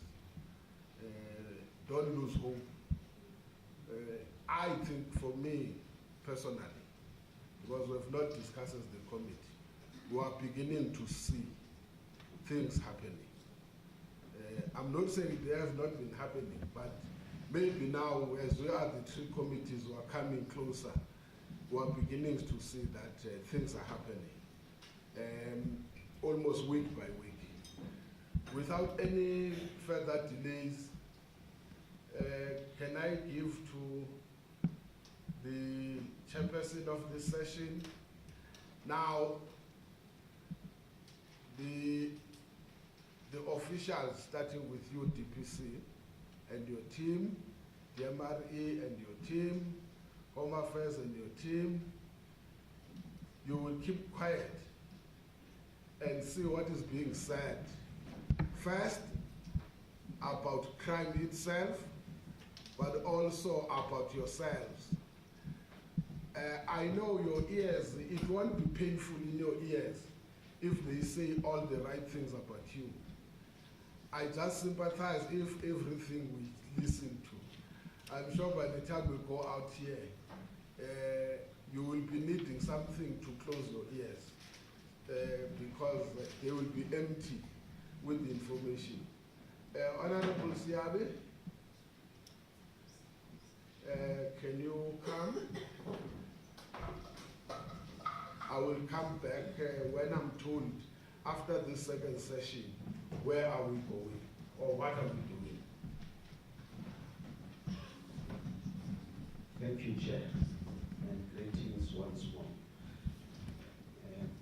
Normally when we visit provinces, after listening to the three departments, we meet with the community members.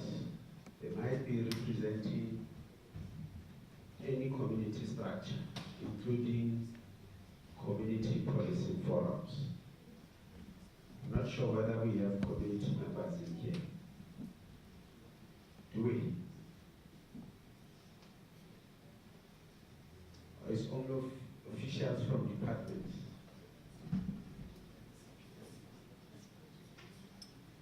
No community members, because if there are no community members, then we won't get into that session, because we won't assist. Community members, CPFs, because CPF, because these three committees want to know how do you interact with the problem of illegal mining. So I see two hands who are ready to speak.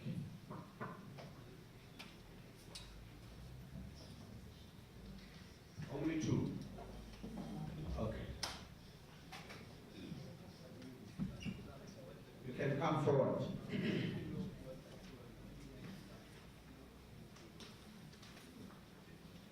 You can come forward.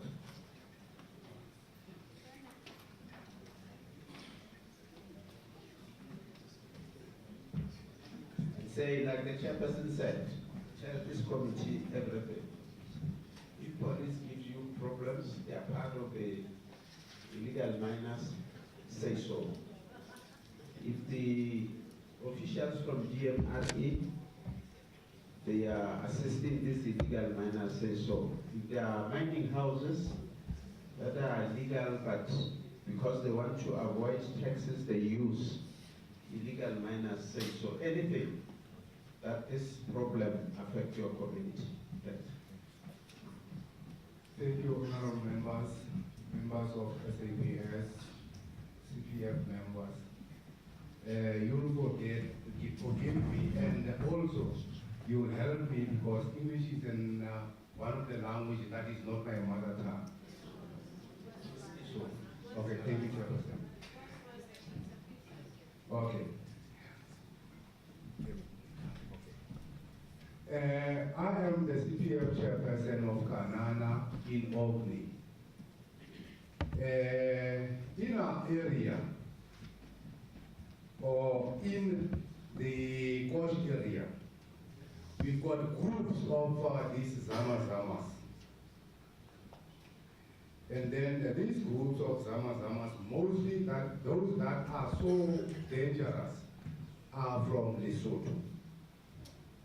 And then there we've got a group that falls under Letlama. And then we've got a group that falls under Seak. And then we've got a group that falls under Terena. And then all these groups that I've mentioned, out of these groups, there are those that are committing crimes within the Zamazamas. And those people, when they are being punished by these groups of them, they form another group next door, which they called the Mahomosha. Now, these Mahomoshas, I just want to stop a little bit about Zamazamas and focus on these Mahomoshas. These Mahomoshas groups are the groups that is terrorizing the community. They are raping, they are doing housebreaking, they are doing kidnappings, they are doing hijackings and killings. And these are the group that has been reprimanded from the Zamas and other groups, and then they come to this side and form their own groups. These hijackings that are taking place in our townships, they are from these people that are called Mahomoshas. And also, from these people, there are those that we are saying are the builders, Baba Ahandi Ngwenya General. They come with a sense of that Ronare Ahamato. Even in the area that you didn't think of, they are there now. In the Odoronstad, Wolmaranstad, Bloemhof, and other places. And these people, where they move or sit or work, they are armed, heavily armed. Also, these people of Zamas, we've been talking about this money laundering. Instead of them sitting with a lot of money, they change their way of working. They are going to livestock now. When you go to Puma, you'll find a lot of them are having cattle, goats, sheep, and other things. In Kanana also, it is the same. In Kanana, it is the same. And the community, our community are harboring these people. Our community, even if we talk to them, but they are saying, are you going to give me the money that these people are giving us? Because when they arrive at your house, they want to rent your house. You can call the money that you want. They'll give you that money for a year. In some instances, you find that families are broken.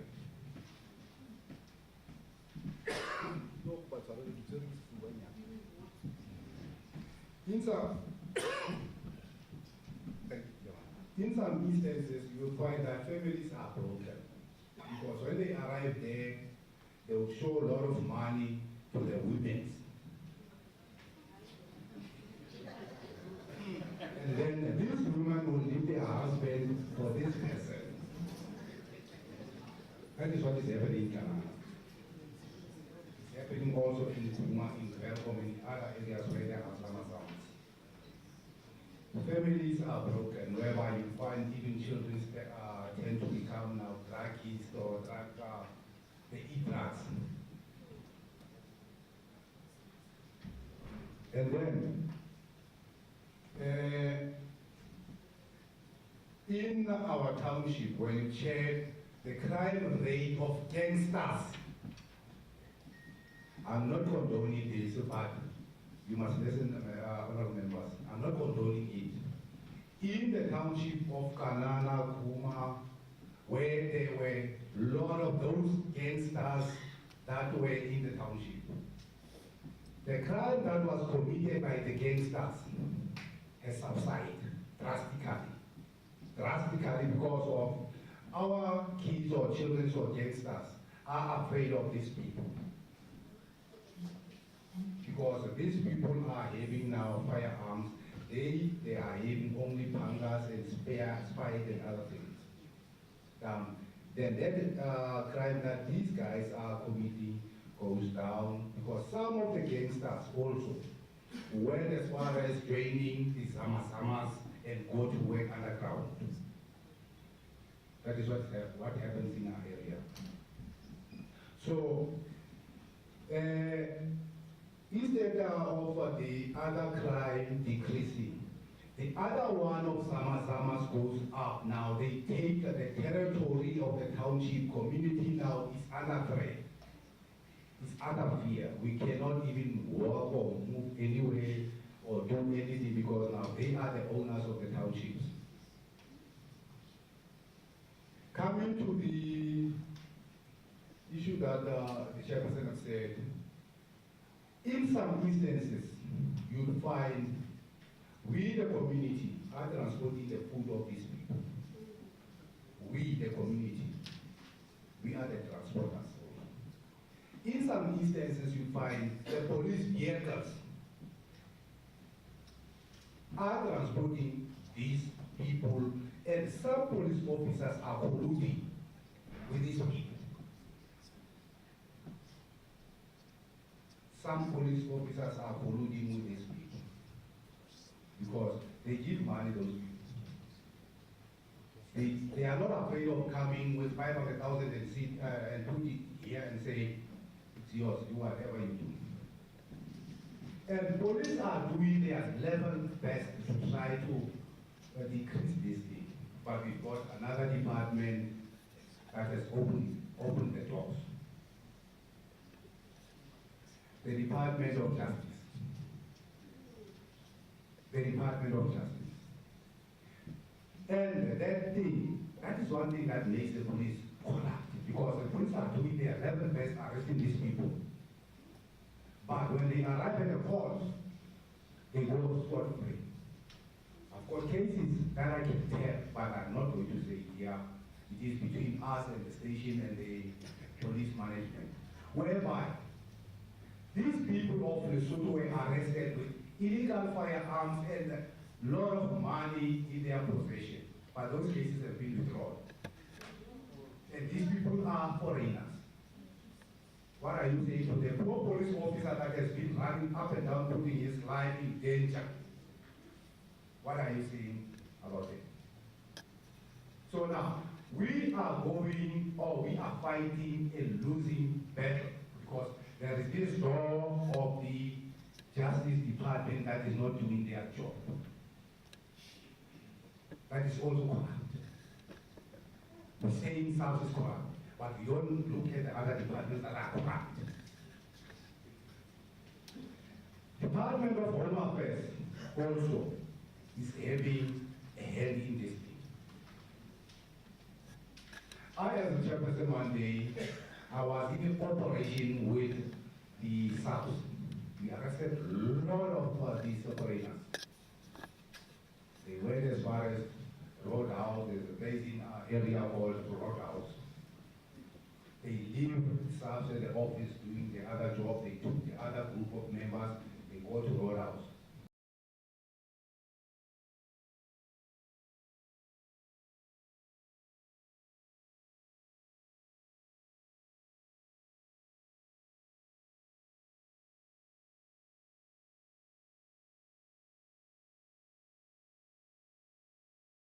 What are we saying? We keep on saying South is corrupt. South is corrupt. And it is we, the community, that say South is corrupt. But we don't see or do what is a little more what we must do as a community. We must do something so that we cannot point fingers at South always. So,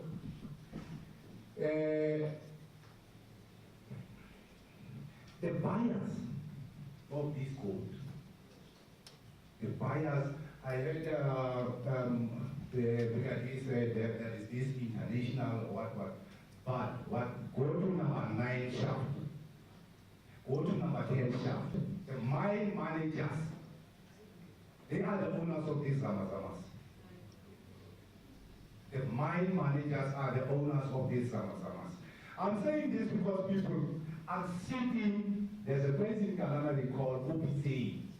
That's where the cook and these zamazamas are coming to buy and do all those things. I'm sitting there with them, these zamazamas. I'm sitting with them there. When they talk and do all, I'm listening. And always I'm trying to inform the other departments about what I heard. Even when you can check my cell phone, it's full of reports. But the other thing is that, that one will deal it with the, if possible, when I generally, and you, the members of the portfolio committee, we the CPF would want to speak to you in private. But we're not going to ban subs, but it is matters between the CPF and the parliamentary, because there is somewhere where there is a loophole that is being caused by the members of the parliament on the CPF side. If possible, that is a plea from us. Members, as the community policing forums, we are willing to help SAPS because the community that is suffering, it is our community. It is the community that elected us to support SAPS in fighting crime. But somewhere, SAPS is not getting support from the parliament or from the higher management, because at my station, where I am, you'll find that there are problems and SAPS powers are limited up until here.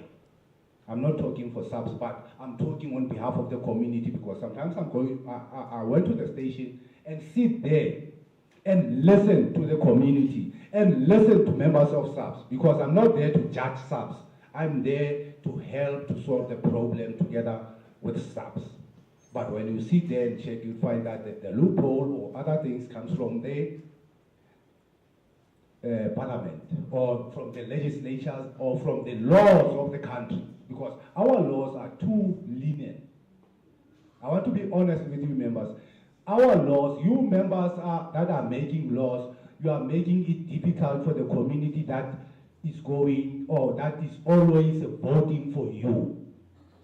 Criminals are going scot-free.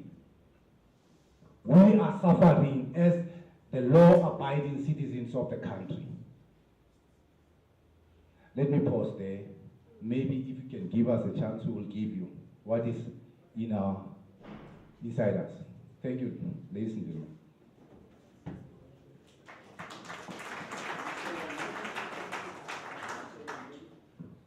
My name is Saniboy Positi Le Shedrack Mudia Portland. Thank you. No West China says a paper. Do we still have somebody to say something? Or is he? Yes. Okay.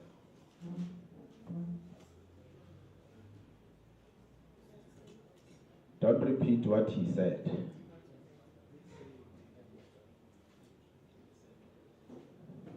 Introduce yourself and say whatever you want to say. Thank you.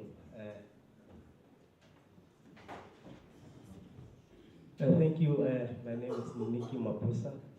I'm from Haartebeesfontein, a small location named Tikhani. Ntate Moyakgotla has touched many things that were running through my mind.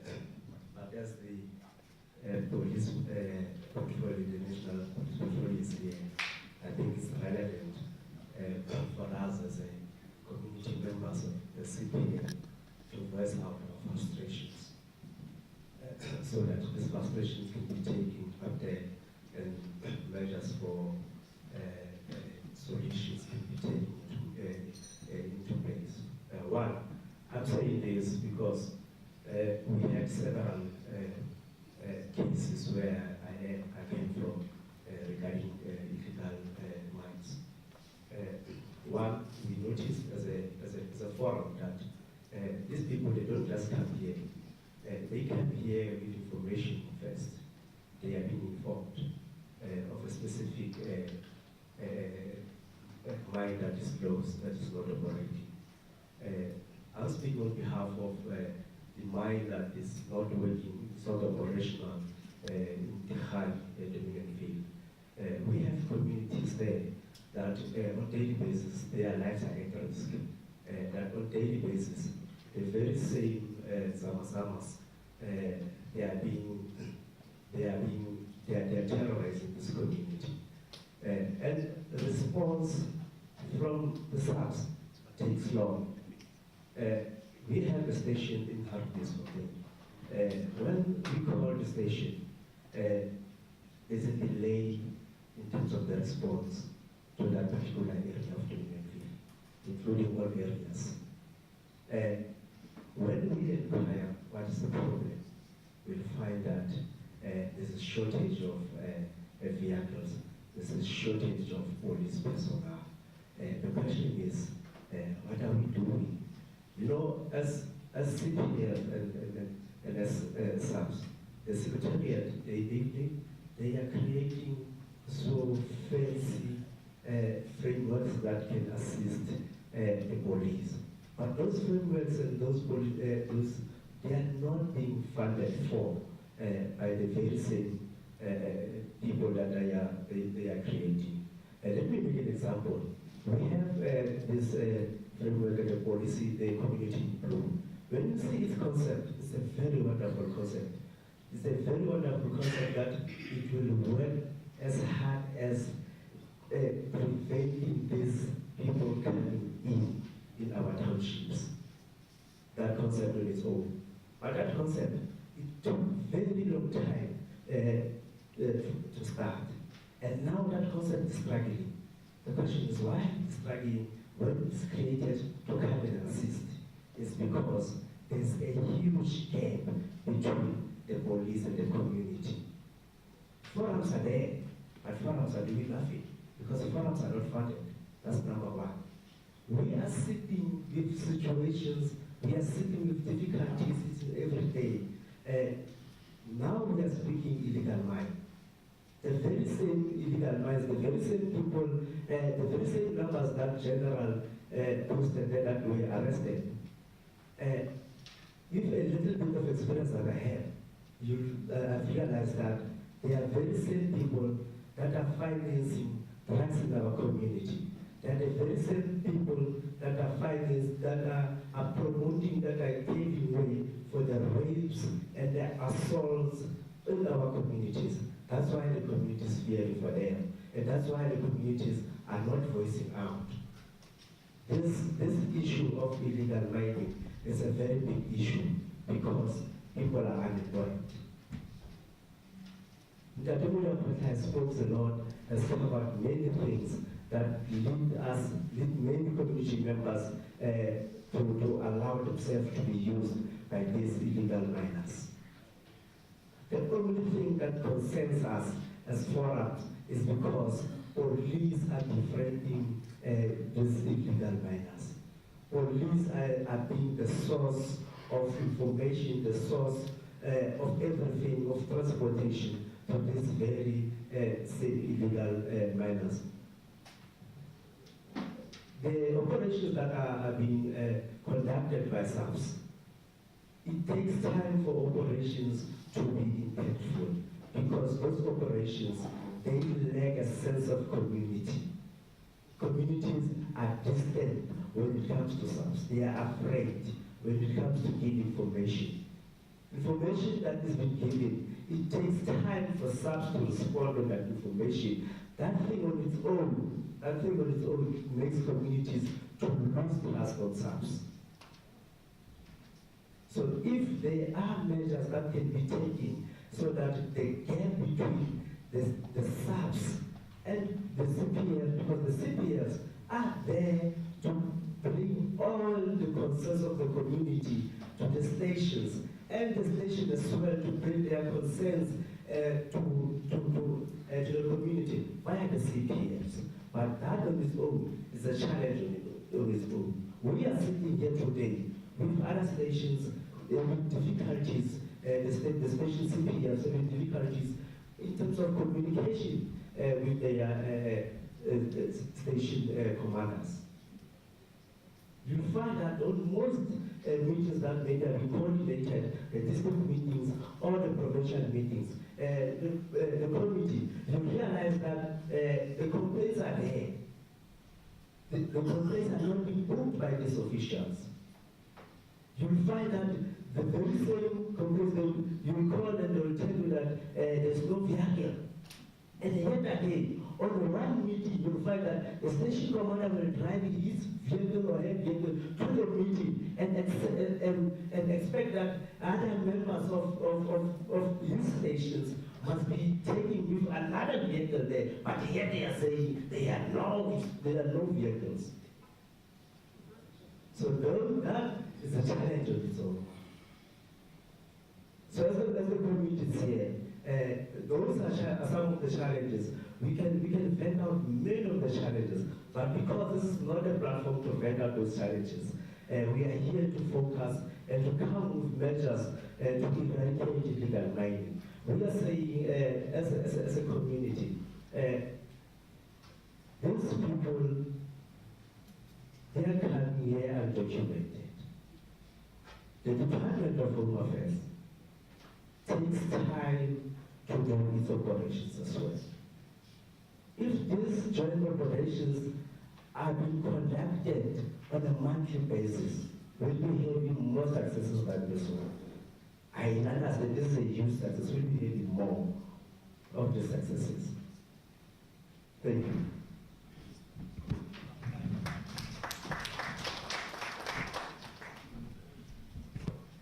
Thank you.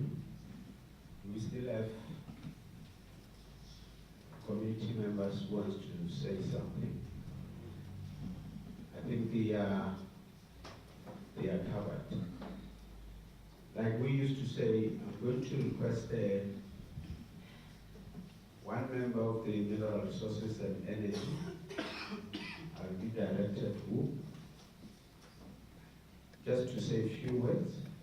One member of the Home Affairs, to say a few words. One member from Police, Honorable Mareko, to say a few words. After the community has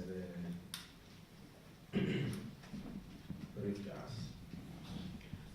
On the issue of, as you are getting ready, on the issue of logistics with regard to CPFs, I know it's a serious issue.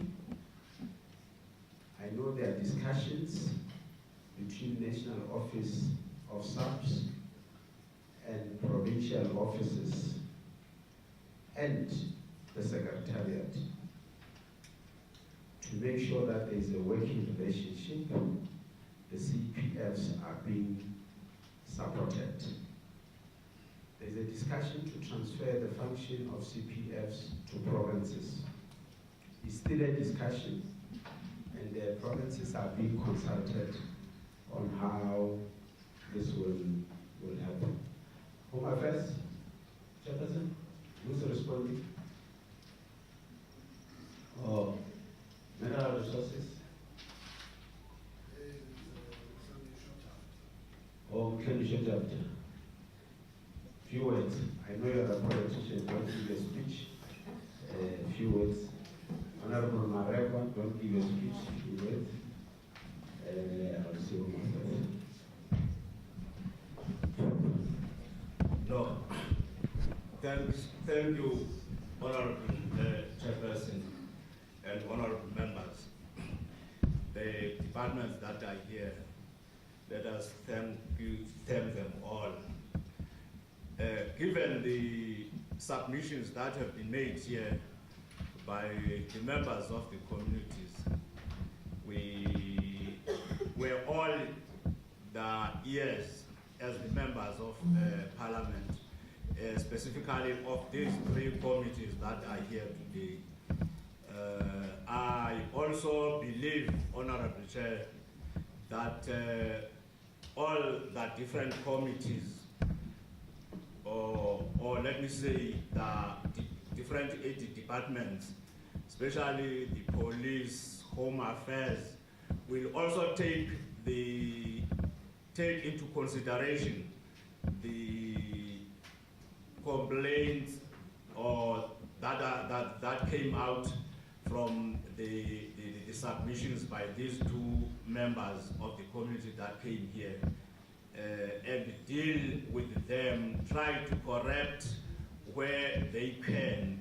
Whilst on the other side, we also, as these three committees jointly, we will sit and deal with those that were also referred to the committees. And I'm sure all the chairpersons of the three committees will also give the two gentlemen ears, because they said they have got some issues that need to be raised only with the committees. I will propose, the Honorable Chair, that let that be done only by the only to the leaders of the three committees.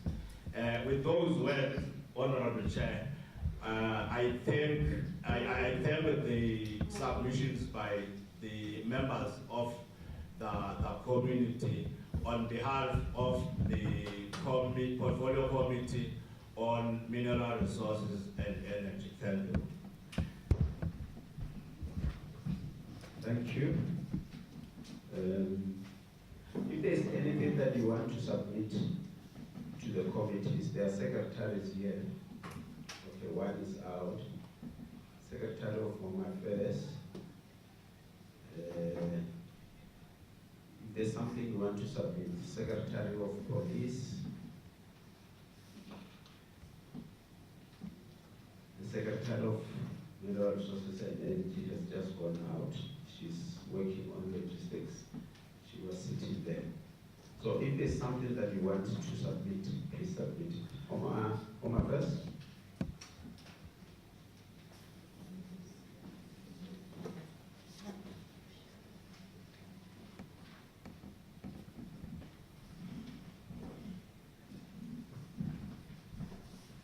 Thank you, Chairperson, and thank you to the members of the community.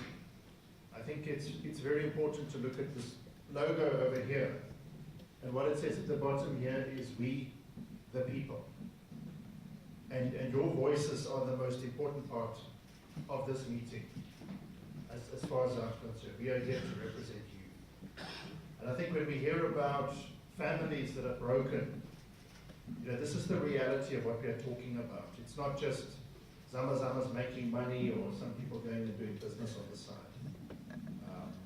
And really, there's a real impact to people. Families are being broken apart.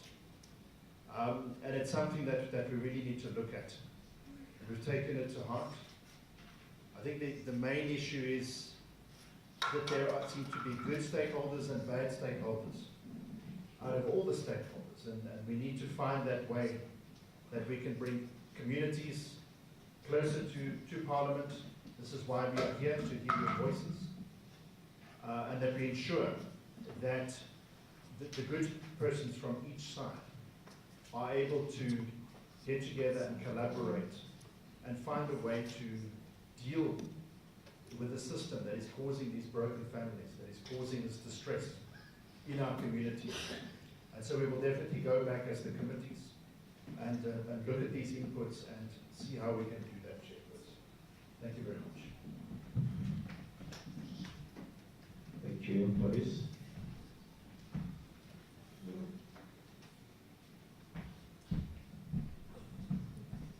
Thank you, Chairperson. Dumelang bagolo. Dumelang setjhaba sa Klerksdorp, Steelfontein, baagi ba mo. Ke a le dumedisa. Ra leboga.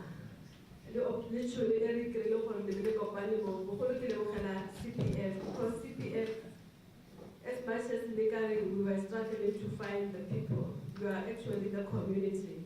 Your voice represents the voice of the community. So I think on behalf of the Portfolio Committee of Police, I would like to say that we have listened to you. The three committees that are here today have listened to you. We are taking every input very serious.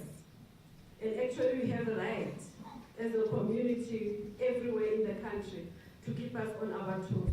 Because without your input, without your voices, not much can be expected, but the more you talk, the more you give us the energy and input to also, when we sit as committees, we don't just meet and greet, but we have issues that are really relevant and that are coming directly from the communities.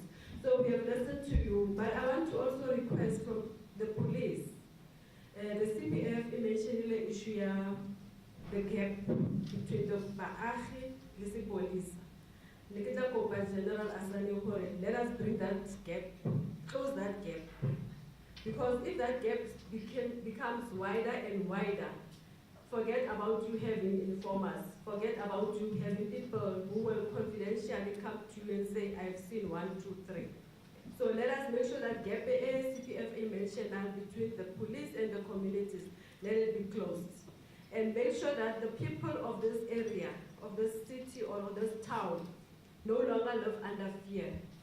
Because the government of the day says that they want to see everybody in this country, particularly women and young people, being able to walk the streets of the country or their towns or their cities free at night without fear. Children being able to play without any fear, being protected by the authorities and the community. And let us work together also, really, Baafi. The things that were mentioned by the CPF are very concerning, the role that the community itself plays in supporting the illegal miners and the role that the police are playing. But I want to say that as a portfolio committee of police, we have listened, and these things we do raise them with the national police, the police at national level, and make sure that really there is assistance. The chairperson of the portfolio committee, that is, I mentioned the issue of the support to the CPFs. But let us, as a police locally, make sure that we really support the CPFs and make sure that our communities no longer live under fear. It cannot be allowed in this current time, day and time. So, let us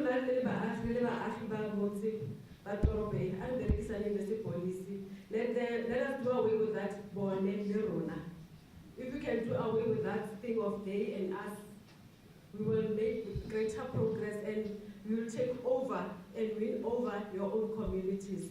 Because these illegal miners, as you do great work, also I must commend the police on the presentation, on the number of operations that you have done, on the number of arrests that you have done recently. But it shows that a lot more still needs to be done. Because how about Steelfontein, they're going to move to another area. So let us make that we close the gap, we close the oxygen that they are having to move around. We close it, and if they have to go back home, those who are illegally here, let them go back home. And yeah, thank you, Chairperson. Thanks very much, General. Members are not happy with the response to a question regarding Zamazamas terrorizing the community. And they think you are, as the police, you are running away from it. You are attacking it.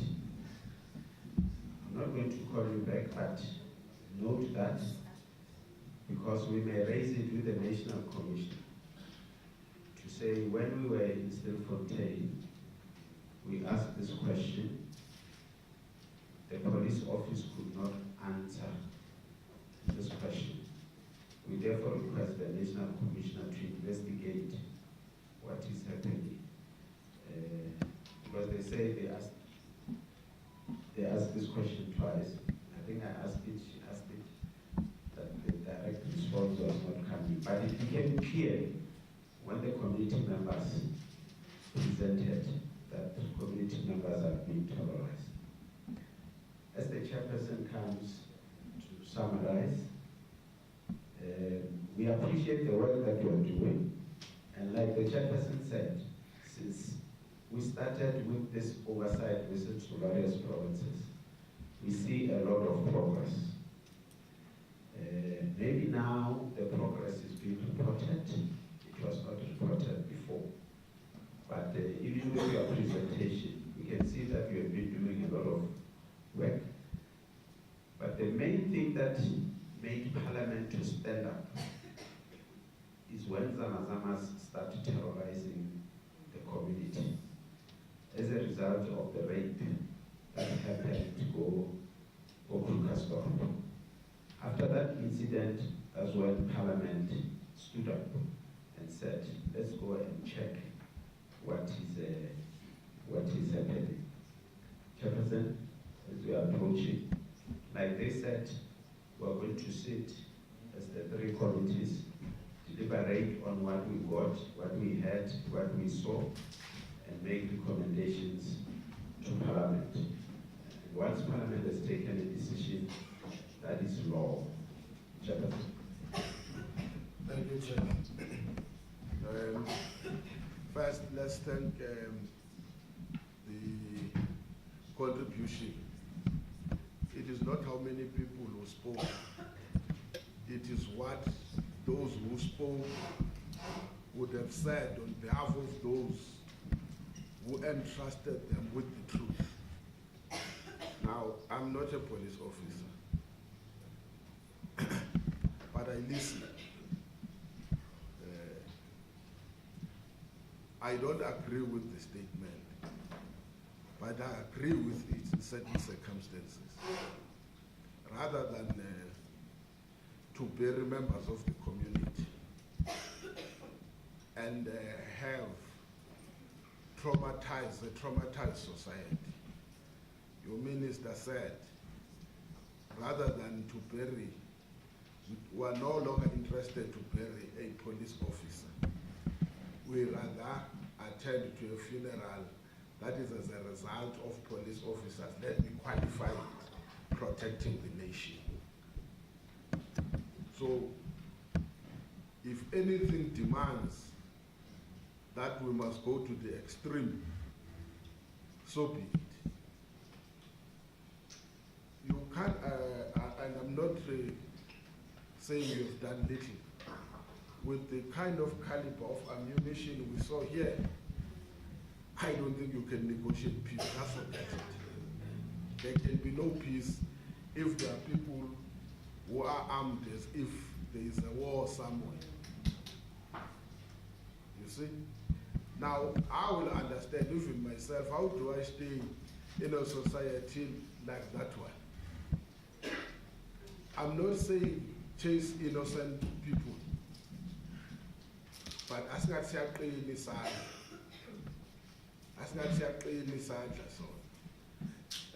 We have the chair of the first speaker. I always say people must never take the law into their own hands, and I believe in that principle. The only difficulty is when the law, people can't see the law that it's supposed to be protecting them. So at times they're not taking the law.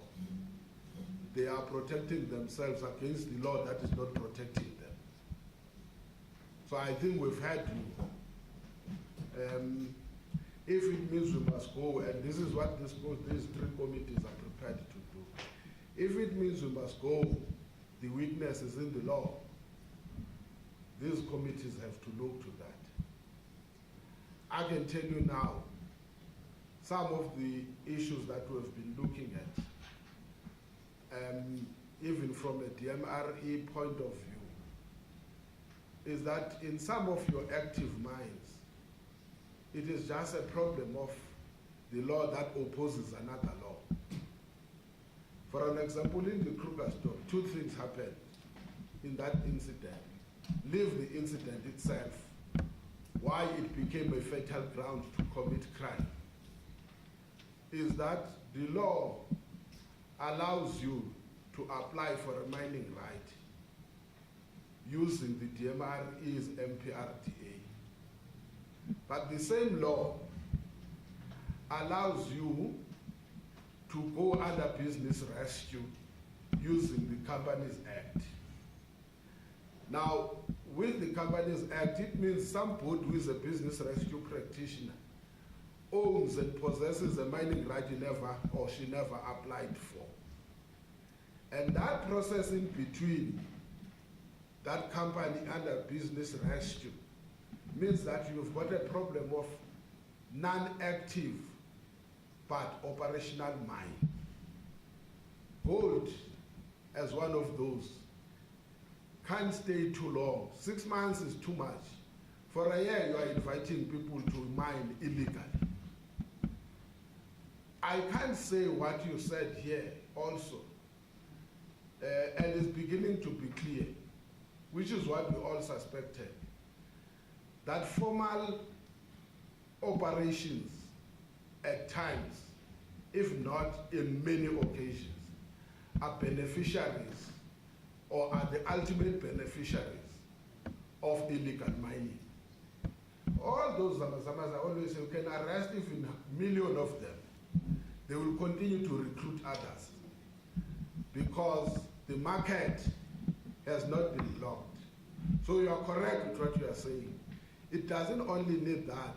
We have asked the DMRE together with the Department of Trade and Industry, unfortunately we've got no authority over that, that through the international platforms, including the national, World Trade Organizations, then we must consider strict classification of gold as a commodity. Unfortunately, in many countries, if gold gets out of South Africa, it's no longer as classified as it is. But one of the things also said the MRE must consider is what they call second-hand gold. So there are many things as we go, we are beginning to learn of what is happening. Konismanga somhla leske sasifunda again by the MRE when we were in Klerksdorp. There is something that is very funny. They apply for a mining right and for underground.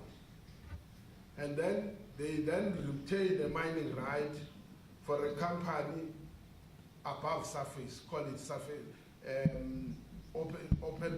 mine dams. It's confusing. But the issue is simple. All these people are mining. These ones, they say the mining is illegal, but others are mining almost in the same close proximity. The one who's mining officially is mining in the same place where you are told there's illegal mining, which means a commodity that comes there is very difficult to identify whether it came illegally or it came legally. So those are some of the things as you speak to us. What we have said, and we will continue to say this, if we were to address that part that create conditions for illegal mining, police will then be free to go and conduct their own operation. We may not hear the things. If communities are terrorized, they will be terrorized simply because there is crime in the area. If there are any other things that are untoward, it will be simply because there is a social crisis. But if we allow these conditions to exist, then we are feeding on a crisis that it's supposed to end. The last thing I will advise, because we are in close proximity, not by design, but by good actions, is that you are becoming victims of the successes of the Free State. So working closely with Free State might help you. The more they are closing, they've closed down. They were saying at some point they're left with only 80. Is the more the Zamazamas are trekking to your areas. Hence you will start to see an increase. Yes, there were before when we came here, but not in this magnitude that now we are getting. So I hope that interaction will be something that is very good. Otherwise, let me say this, as my colleagues have said, after we have traveled all these provinces we had identified, we will have to sit down, craft the report, and then that report will have to be submitted to the National Assembly. It might be debated, it might be just put in and adopted, and that's it. We don't know what will happen. But if it passes, it will mean the recommendations that would have been made in those reports will have to start to kick in. That doesn't mean certain things can't be done in between. For instance, I thought the chair was going to say now, and I'm speaking on his behalf, that there is a need for reinforcement of the police station, both in terms of resources and personnel. That can't wait until we finalize the report of Parliament that we are submitting to Parliament. So that's what we'll be doing, and there are some gaps. I will ask the Deputy Police Commissioner, the MRE, and Home Affairs. Bring your colleagues. We don't have to be members of this committee. being your colleagues from justice, I don't know how you will handle the issue of the magistrates and the judges, because they will tell you that the judgments they make, they are independent. They can't negotiate judgments with you. But from an NPA point of view, please engage them.